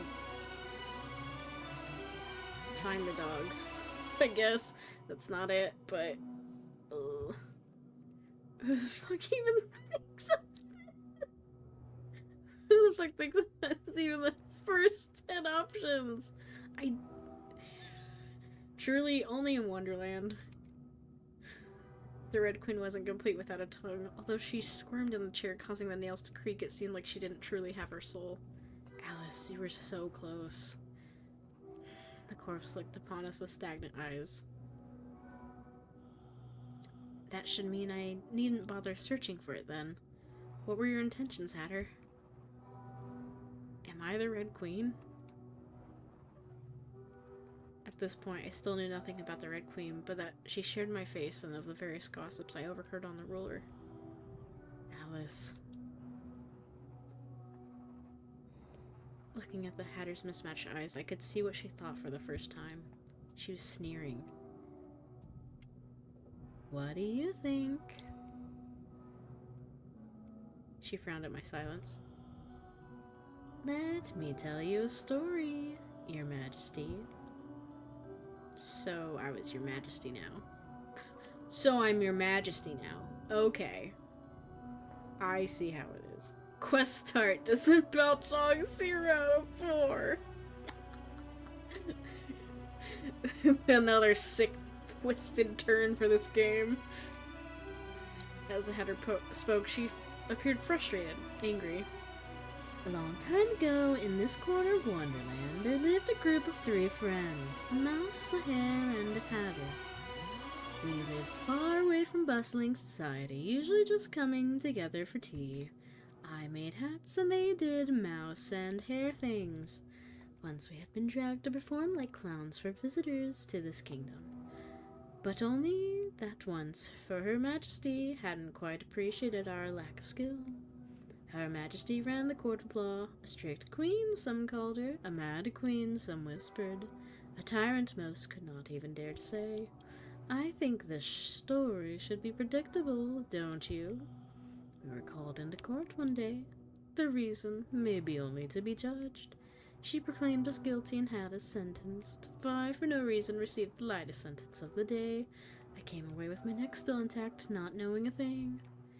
Thrown into prison and starved, only just that much. When I came out, the streets were filled with newly spilled blood, and 2 very familiar heads rolled my way. Crows feasted on carrion, only for even them to be swept away by the Queen's guards. Do I need to explain further? Perhaps you really are blind and deaf. Ha ha ha ha. Dormouse and Marcher are dead. For what? For the sole crime of offending our world's tyrant. And so Hatter has been all alone for a long, long, long, long time. I can never forgive the Red Queen. The Hatter's smile disappeared. She looked disappointed. But she went and up and died. Who let her get away like that so easily? She sneered again. You, who are the same entity as the Red Queen. I can't let you go, don't you understand? She glared at me. Hatter, For the sake of my revenge, you have to die, Alice. No! Guys, we've come full circle. We're back to Tragic Yuri. We're back to Tragic Yuri again. She spun the hammer in her hands, her face devoid of mirth as she stepped closer to me, meeting my eyes with her mismatched pair. This is my justice, Alice. Goodbye, Alice. Goodbye. She raised that hammer in her hand above my head. Doomed Yuri. Genuinely? Named a more doomed pairing than Mad Hatter x Alice. I'll wait. Why did she look like she was about to cry? Oh! Clack, clack. Well, now we're dead. Then I was falling. Falling. I was falling. Down this rabbit hole with no start nor end. I was falling. My skull and brain pieced itself together, twisting as if going back in time. I re-experienced the pain of having my head caved in with a hammer. I was going mad. Wetness, perhaps tears, perhaps brain matter rolled down my face as I tried to comprehend. I should have died. I felt as if I was remembering something very important. I landed in Wonderland once more. Alice? The first person to greet me was once more the White Rabbit. I grabbed at my head only to find no injuries, no red, no longer able to differentiate between dream and reality. I questioned if I had merely been hallucinating the whole time. Then I was falling again. I died. Again. Alice! Each time I fell, I came back down. Alice! It became a hazy world, a distorted world, a world that was beginning to lose all its colors. Time and time again. Falling, I seemed to revert the hourglass and turn back the hand of the clock, each time going into another past. Before I knew it, the rabbit had changed. Your Majesty? She was a bit more polite. Your Majesty? Perhaps a bit more cruel in her eyes, a bit less restrained with the darkness in her gut. She called out to me each and every time. Your Majesty! The rabbit was my starting point, my saving point. Falling, it kept falling uncontrollably. Falling, landing, dying, falling. I no longer felt as if I had control of even my own body anymore. My world flickered on and off. It hurt. Dying hurt. I didn't want to deal with this anymore. Alice, you had to deal with this. I didn't want to. I really didn't want to. I really didn't want to. I didn't want to deal with this anymore. Again I fell. I felt my body on the ground. With hazy eyes, I saw a familiar figure and heard it speak with a familiar voice. His murmurs reached my ears from all around. Her face and her words, not a single thing could I make out. Before I even got the chance to see the rabbit, a growingly familiar sensation struck me. Pain, a sharp agony, burned in my arms till I suddenly could not feel my fingers. Then the same came to my legs. Chop, chop, there they went. A limb or two, or three or four, off they went, till suddenly I had none for myself. Soon a blade cleft through my neck, sawing it as it got stuck and stabbing again and again till the head finally came off and I was falling again. Drowning through the flesh clogging my throat as it all reattached, I came to a realization. Oh, I understood. Alice, what had you understood? I was done. I'd certainly gone mad. I couldn't handle this anymore. Even if I still wanted to go home, it wouldn't do me any good anyhow. Maybe this was a dream, an illusion. Just how long was I supposed to keep falling? Alice, you would never reawaken from this dream. Horror show Groundhog Day. Yeah. Then I was falling again. I decided to stop thinking. hand. Only keep falling.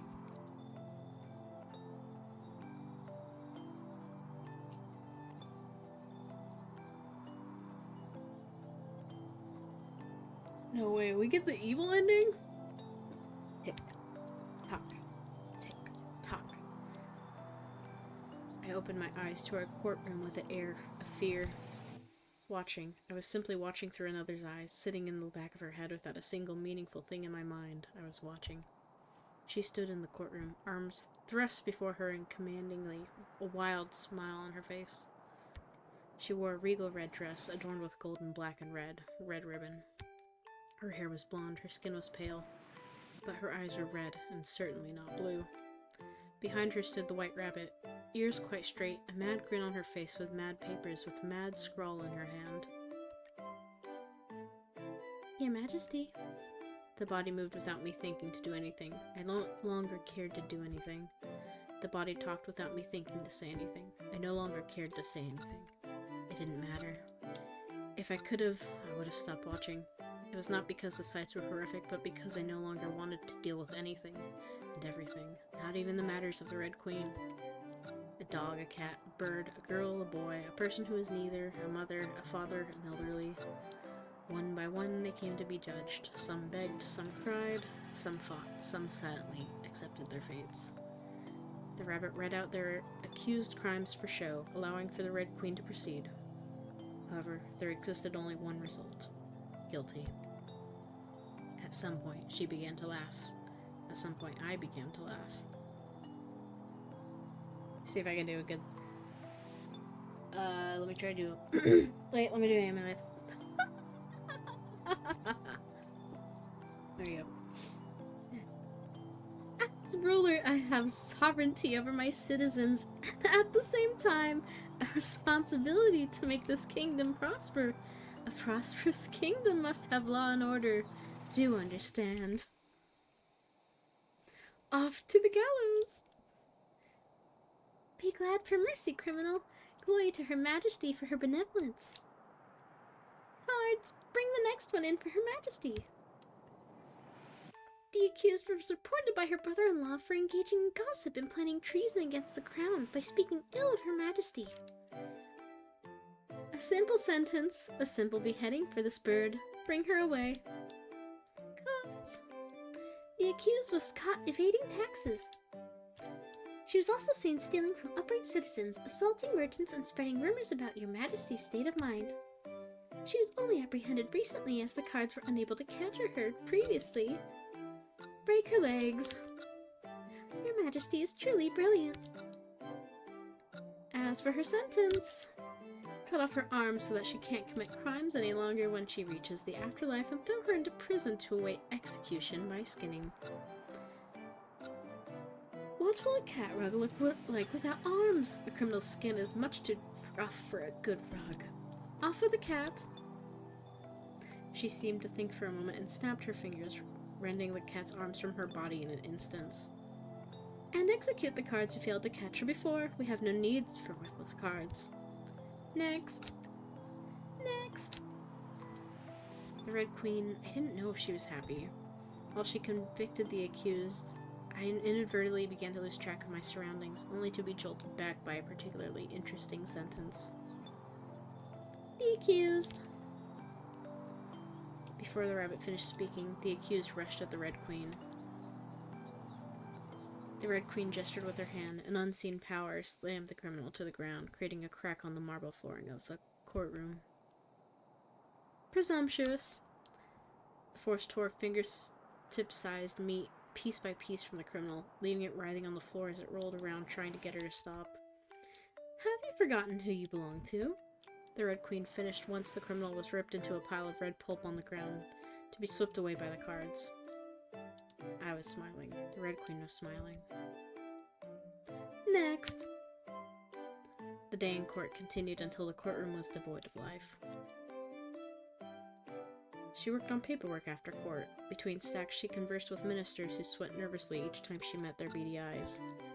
Finishing up her important documents, she proceeded to go for a brisk walk and practice singing a sword here and there.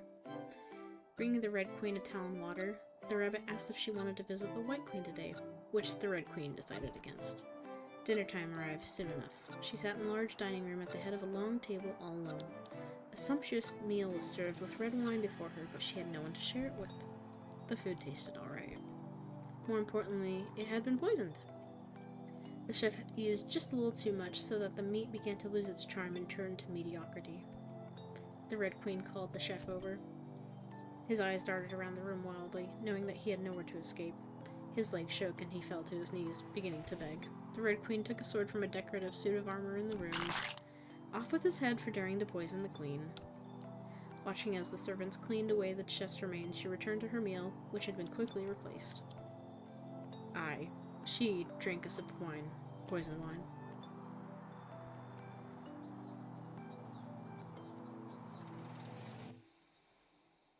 Yeah, these all suck.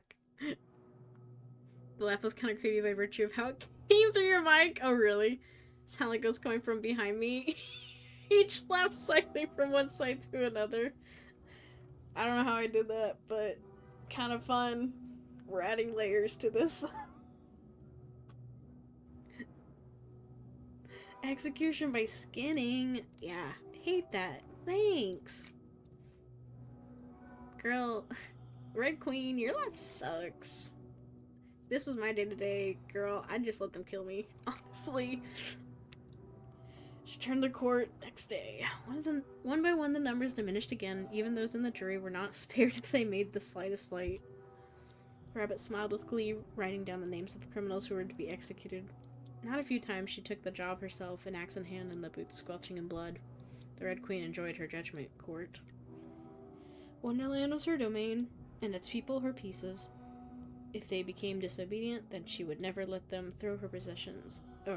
She would never let them throw her possessions into disarray. Some days she didn't go, working on the governance. Other days she did, working on her world's peace. These times continued until one day the Red Queen fell asleep when I was still awake. Curling my fingers, I discovered I was in control. I walked over to the balcony. Seeing the ground terribly far away, I lifted myself over the balustrade and threw myself off. Air rushed past my face. Sweat. Falling, falling, falling. I was falling again back through time.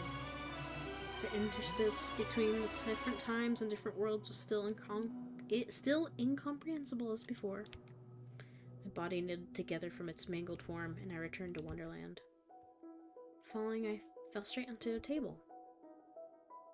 Bam. Don't kill me again, please. Peace. No, seriously, I'm like, honestly, that's probably, yeah, that's real. I'm just tired. The moment you get control, just throws yourself off the fucking tower. Yeah, honestly, real. I had returned to an iteration of the Hatter's place. Sprawled out on the table, I glanced upward and saw that familiar pair of mismatched eyes unfamiliar. She jumped, looking surprised. Do I know you? No, not quite. Could you get off the table? I do need to put down the tea and snacks at some point, if you understand. She smiled. The Hatter seemed different, as if a heavy weight had yet to settle on her shoulders. I got off the table and stood awkwardly around the unfamiliar place. The Hatter set down her teapot. She was preparing a tea party of sorts, causing me to realize that I had never seen her do setup, as things are always already on the table. What's your name? Alice. I'm Alice. You should be Hatter. Mm-hmm. She formed her lips into an O. Is there somewhere you need to go so badly that you nearly broke my table? No, I've nowhere. Well, why don't you take a seat? No one uses that armchair over there. Much too armchair, they said. You know how armchairs are, right? She made a wide smile. I hesitantly approached my armchair. The chair looked newer than in my before. When I sat on it, I sank into the soft cushions. Even though it reminded me of a hammer through my skull, the chair did nothing wrong. The chair did nothing wrong. I clutched my chest. You aren't having tea? What time is it? This person hated me. Perhaps she did not hate me yet in the moment that we were meeting now, but she hated me all the same in my future. In my present. I shouldn't have cared, but my heart hurt.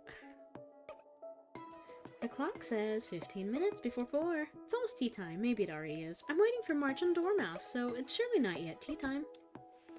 Tea time, after all, is just a state of mind. I see.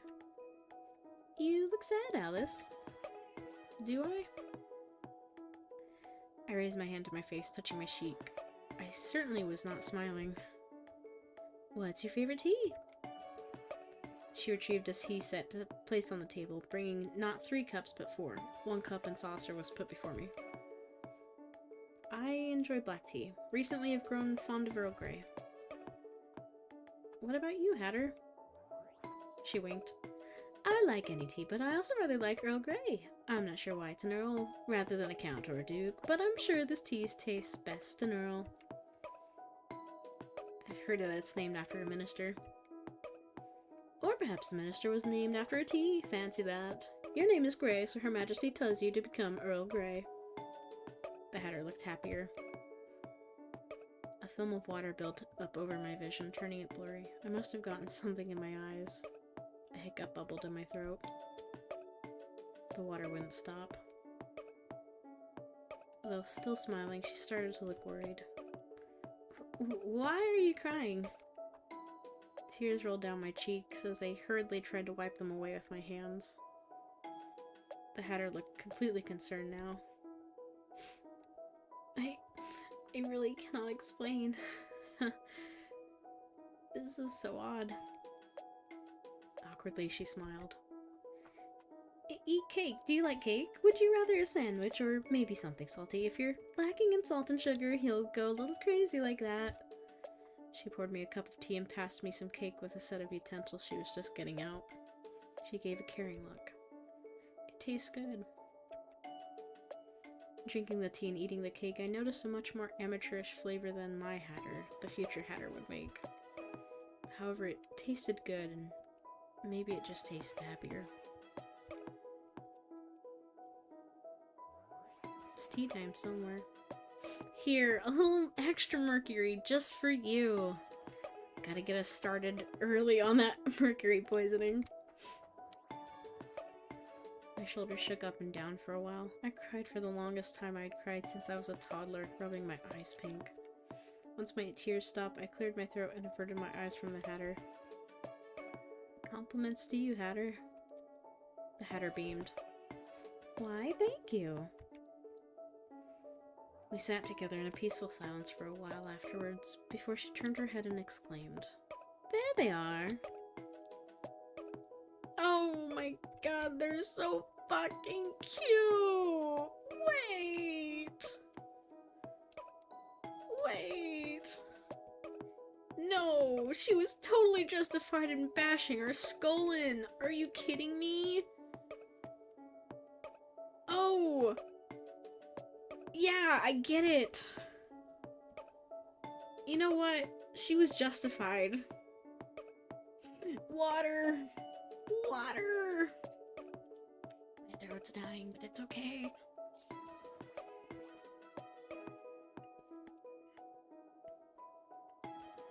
I feel like we're getting close to being done. We can finish this! We can finish this! Please don't become Eldritch Horrors. I think they're just nice. Oh, they're so cute. What the fuck? A sleepy little mouse and a hare with a straw hat approached from the forest path. They look like they look just like little puppets my Hatter wore often on her hands. Looking at me in curiosity, they took their seats at the table. A guest? Looks like a pest. Don't be rude, March. Three's already a crowd. No room. No room. Three's a crowd, but four is a party. If we get 5,000, well, we can think about that later. Don't make a girl cry, March. This is Alice. This is March Hare. This is Dormouse. Hatter poured some tea for both of them and they began to chat, glancing towards me and tugging me into the conversation even as their ramblings devolved into nonsense. Halfway through each topic, the Dormouse seemed to snooze off and dip her little nose into her tea by accident. Did Hatter make you cry, Alice? She's a lady killer, she is. I've always known it. Whoa. Your wingman. Dormouse. Dormouse, wake up for the gossip. I'm right here, March. She looks like Butter. It's the yellow hair. Butter. She looks like a little silly, like her brain's been all churned up, but she looks like good Butter. I couldn't help but crack a slight smile at their antics. More sunny than buttery. Do you want butter, Alex? No, thank you. I'm quite alright. That aside. Psst, psst. Alice, Alice. The March Hare and Dormouse pulled me to the side for a private conversation. Hatter seems to fancy you. Not so directly. Don't raise your voice. Dormouse, Dormouse, shh. That's usually my line, March. You can't own lines, now can you? March is right, that Hatter looks fondly upon you. You do seem nice. Kind of dumb. She seems nice. I still approve, I'm just saying alright. Be kind to Hatter. Be good to our Hatter. We can't be around her forever, so you have to promise us this, Alice. I have a feeling this is very important. Swear it on a stick of holy butter. I won't be here for very long. But no, I'll promise it. I swear on everything that could ever be precious to me that I'll treat her well if we meet again. It is Yuri. I have been saying this from the beginning. Somehow my Yuri instincts, my Yuri senses were tingling. I fucking knew it.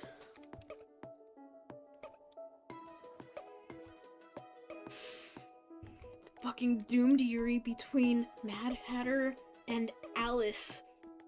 This is a good game. This is really good. I really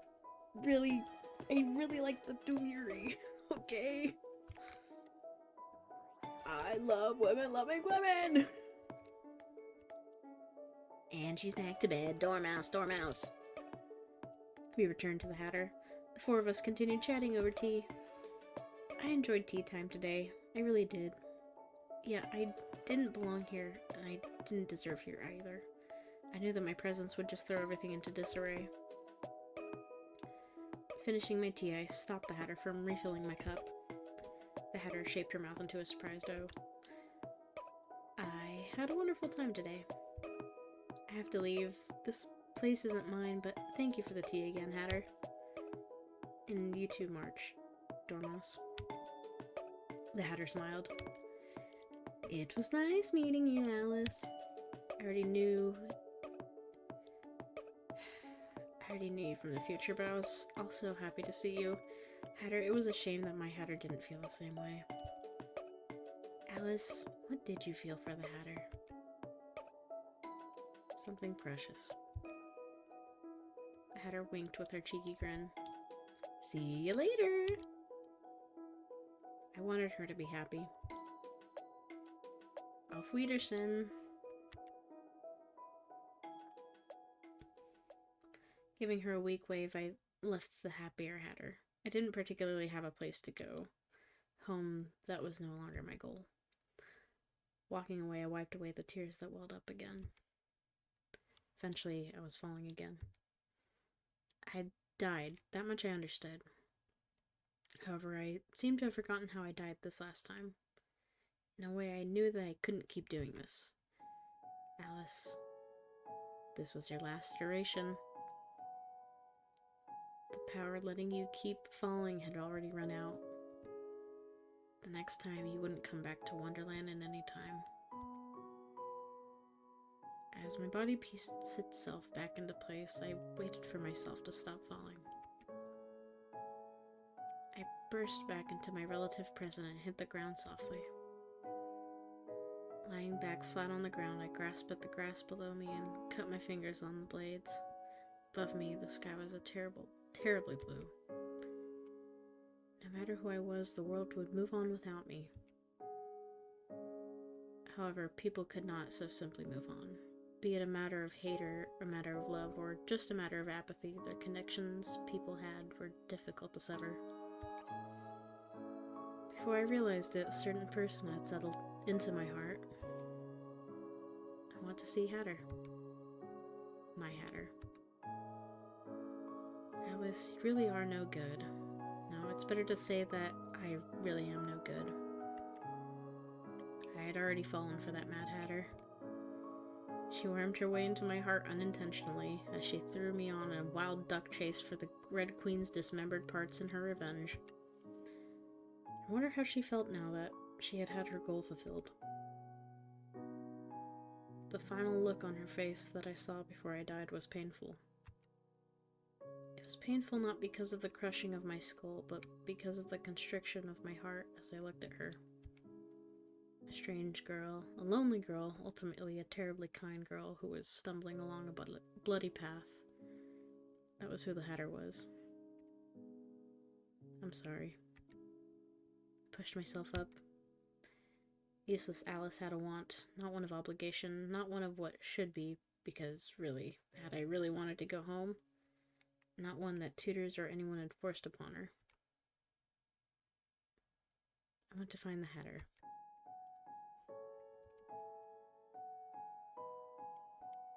Some sharp grass. I started walking. I started running down the forest path once more. There she was, all by her lonesome. The bags under her eyes had not lightened at all.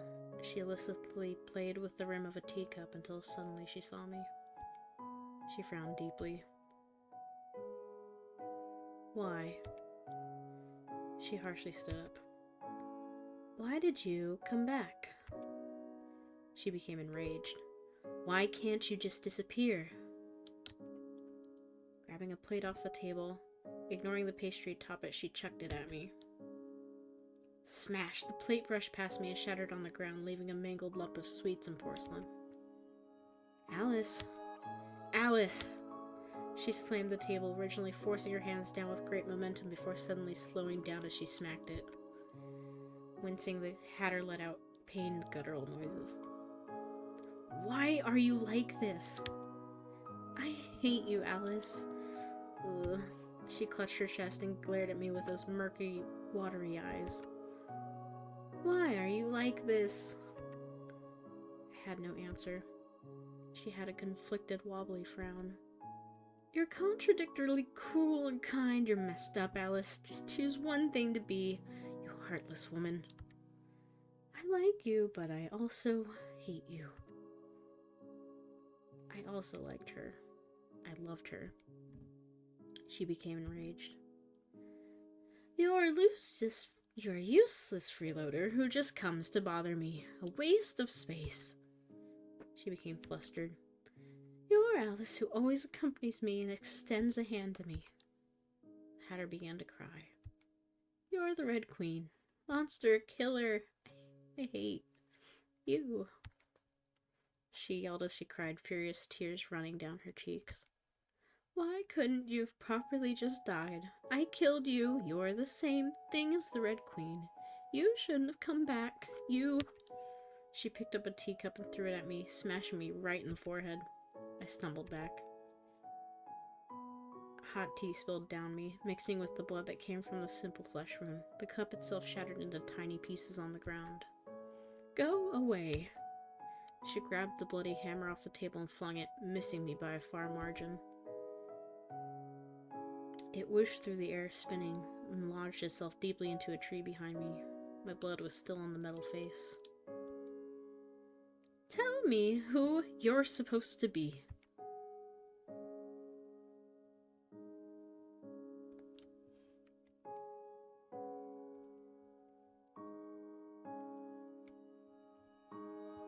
Yeah, I know. I'm like, she made us play with a teacup? That was... Girl's got force. There's only one option. I am Alice. The Hatter raised her brows. The Red Queen and I are one and the same, but I am Alice. Her essence is intertwined with mine, but I am me and me alone. I am scared of the idea that we could become the same. I never want to become someone like her. An empty heart and empty life. Even as she lashes out to the rest of the world, she's still empty. Admittedly, I'm also no good. I'm a heartless person who hurts others as well. But I hold just two certainties. I am Alice. Alice is me. And for the I who am Alice, you are the person who took my heart. Is it okay to say I'm Alice? I nervously fiddled with my fingers behind my back, looking at the Hatter as my heart raced. I couldn't read her expression behind those mismatched eyes. She wiped her eyes with her sleeves, opening her mouth time and time again. She seemed to have trouble finding her words. I like the Alice who's Alice. The Red Queen scares me, but I, if you would let me believe it, want to believe that you are Alice. She made a tired frown, brows furrowed, upset. Ever since March and our mouse left, time has stopped at tea time like a curse. I'm tired of tea, she cried out. Is my life just for revenge on the Red Queen? She looked up at the sky as if lost. The Red Queen is dead. Deliberately mouthing the words slowly again, she seemed to convince herself of that reality. Then she looked back towards me. She gave me a somber smile. Alice, you are Alice. The smile disappeared as quickly as it came. She looked flustered now. Her voice grew small and she gazed downward towards her feet. I hurt you. I know. I extended a hand towards her. She who was all alone, she who stood so close yet so far away. I wanted for her to take my hand. We were both problem children. Perhaps I was a little mad.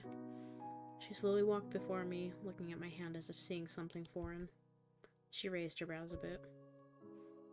Lifting her arm up, she reached out her hand shakily. Her fingers trembled and hovered over my hands. For a moment, she retracted hers. Then she placed her hand in mine.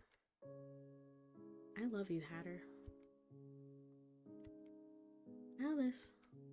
She stared at me, trying to ascertain the truth of my words. With a deep, shaky breath, she gave me her response. She smiled. I love you too. Would you accompany me for a dance? Give me a kiss and make me happy? She asked of me just 3 things. I can't make you happy. I wished that I could fulfill all 3 of her requests. A physical item or a physical deed, those I could easily accomplish, but one of the heart I knew not if I could. I don't know if we can make each other happy, but I placed a kiss upon her lips. She frowned. That's fine. Even if I have no ability to promise such things, I want to let you be happy. You are my dearest, precious person. The Hatter smiled somberly. I want you to be happy, Alice. That makes me happy. She looked at me fondly. Not just like this. More so. Aww.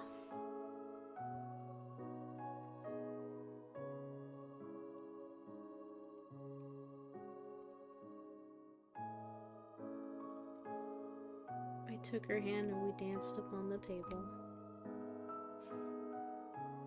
Dancing on the table seems unsafe. I think it's a magic table. And it's okay.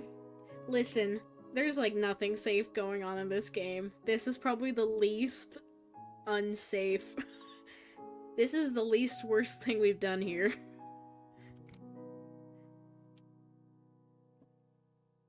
I took her hand and we danced. Spinning about, our feet tangled with the tablecloth and tea set strewn about.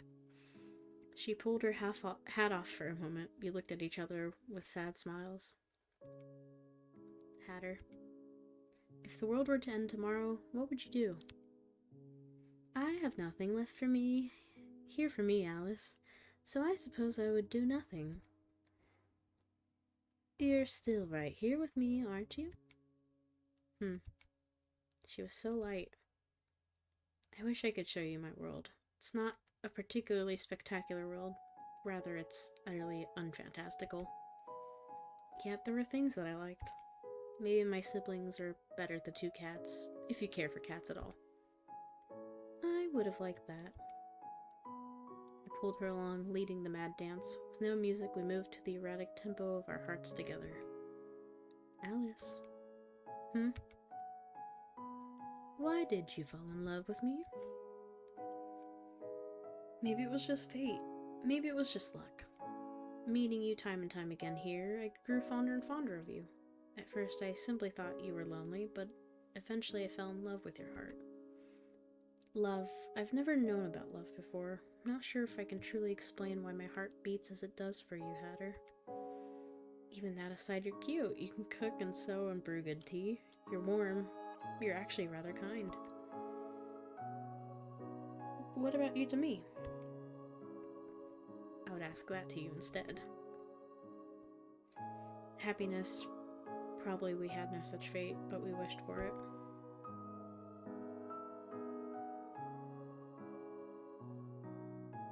Finally we fell. Falling, we were falling. Down this rabbit hole with no start nor end. We were falling together. I knew not where we would fall, for there were no more wonderlands for us to fall to. That world we just fell from had been the very last iteration. I embraced the Hatter and closed my eyes. How warm she was, the person who I treasured. I only asked for a world where we could be happy together. Surely we would meet again in a land much more wonderful than this. Somewhere, sometime, surely.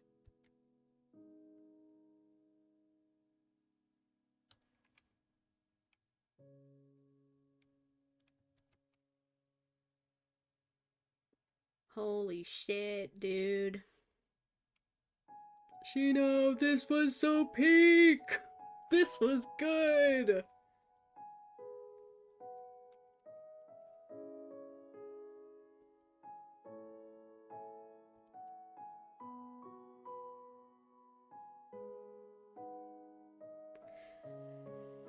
Yeah, that was a hell of a VN. I'm gonna be honest, I did not expect any romance going into this at all. I was like, maybe a little horror, because there was some blood splatter. Oh my gosh. But my fucking Yuri senses. My Yuri senses never lie. Whoa! Oh man, I'm not... Now, maybe one of these days we'll go back and get the other 40% of the script, but I think 60%'s good enough for now.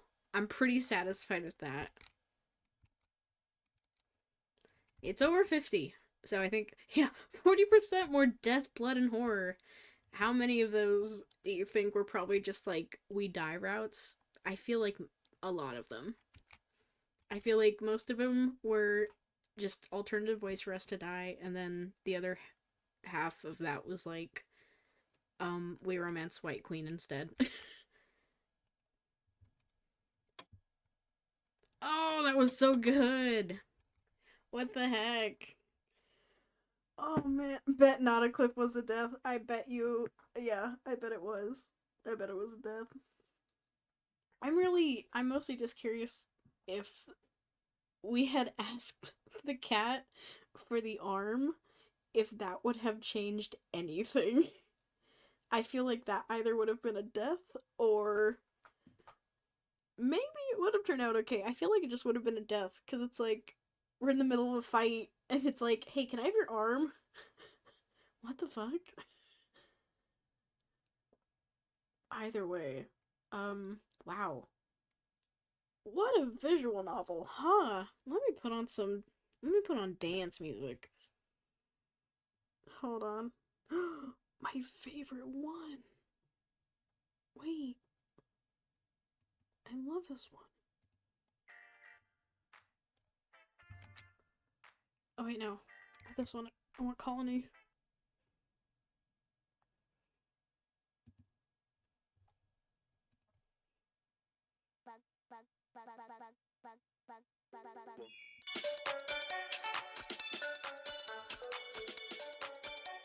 Wrong one again. More? There we go.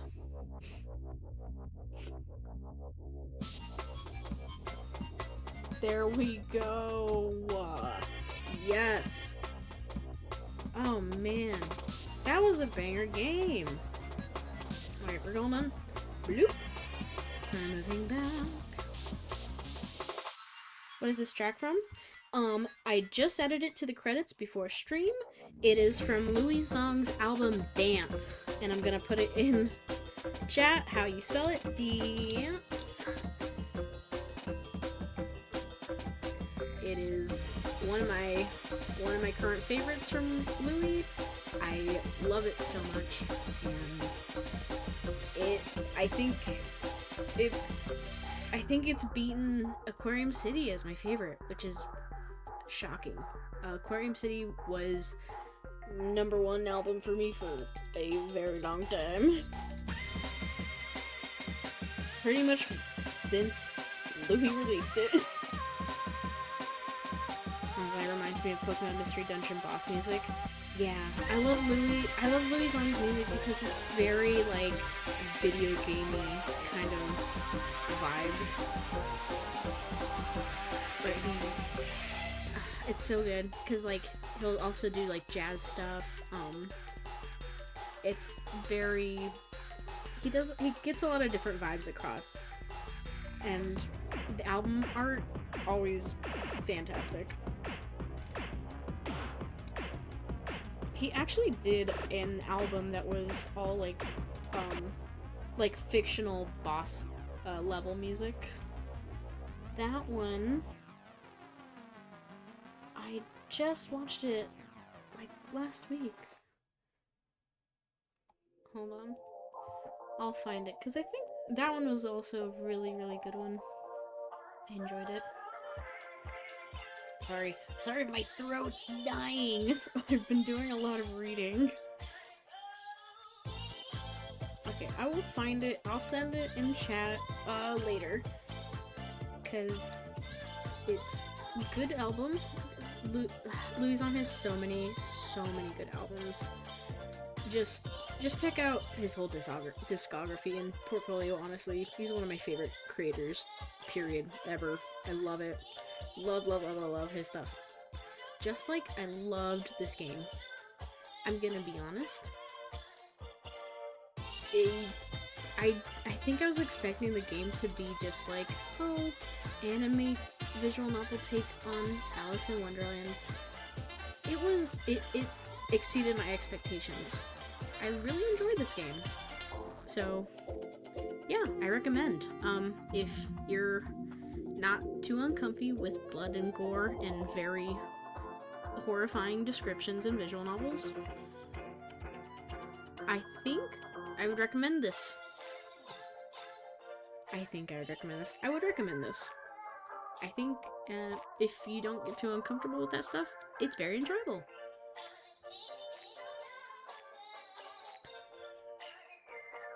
I wasn't really expecting there to be the unexpected in this. Yeah, pleasantly, disgustingly surprised. Exactly. Pleasantly surprised at how disgusting this was, and also how gay it was. 10 out of 10, I think. 10 out of 10 for me. It subverted and exceeded my expectations, and also, girls kissing. Yes, way more gay than expected. It gets some extra points for that. Like a 10.5. You know, it gets a little boost for the gayness. That was good. Yeah, very good game.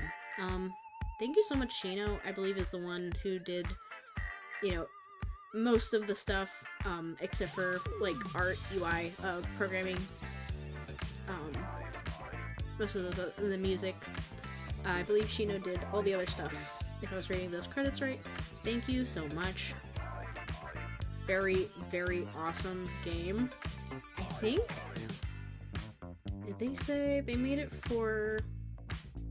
Is it Game Jam?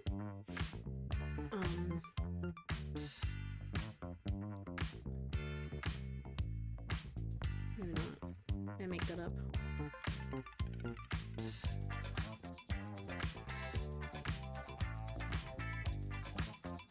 Either way. I don't know. I was making it up. This was really, really good. Glad I went into it spoiler-free too. Yes, it deserves that very positive rating. I'm giving it a rating later. Oh, it's beautiful. Yeah, I think it was for a game jam. Hopefully I'm not making that up or confusing it with a lot of other games that I keep on my radar and lists for game jam stuff. Either way, very good. And it's not very long either. It just takes me a while because it's slow. And also, I think too hard about decisions. Oh, this was fun. I don't know what we're gonna do on Friday. I don't know. Probably not a visual novel. I need to give my throat a break. So, I don't know. We'll browse through my Steam lists, I guess, on Friday. Figure it out. I have no ideas. Yeah. I don't know. We'll see. Anyways, we'll figure it out. Maybe I'll see if people... maybe I'll throw a post on Blue Sky, see if people comment. Or I'll throw a post on Tumblr. I don't know. Whatever happens, happens. But either way, I'm sleeping well tonight because we kissed the Hatter, so I'm pretty happy. I think it's time to leave, though, so... I think we're gonna head out. It was a fun time. We went for a while tonight, but it was worth it. Got to finish the story. Got to kiss our girl. Everything is good. We're thriving. We got our head bashed in, and we came out with a girlfriend. How is that for being a trooper? I think that's huge. Alright, well, I'll see you guys on Friday. Day after tomorrow. You guys are so spoiled. I'm giving you guys 2 streams this week. But it's only because I will probably not be streaming next week. But I'll talk about that more on Friday. So, for now, I'm gonna bid you all adieu. And head towards a bed. Double average stream length, bonus Yuri, bonus blood and murder. Yes, and you're getting another stream. I just love to treat you guys. Alright, we'll look forward to that. Mystery game on Friday. The lottery. Yes, you're winning the lottery. Alright, I'll see you guys on Friday. Until then, drink water. Go to bed earlier than me. And maybe, as I say, kiss a cute girl. Maybe give a polite compliment to a cute girl. Or guy. Whoever. Give a nice compliment to somebody. Anyways, you guys have a good night. I'm gonna head out. Enjoy this dance music. See ya. See ya Friday. Bye-bye. Bye-bye. See you later. Bye, Archon. Bye-bye.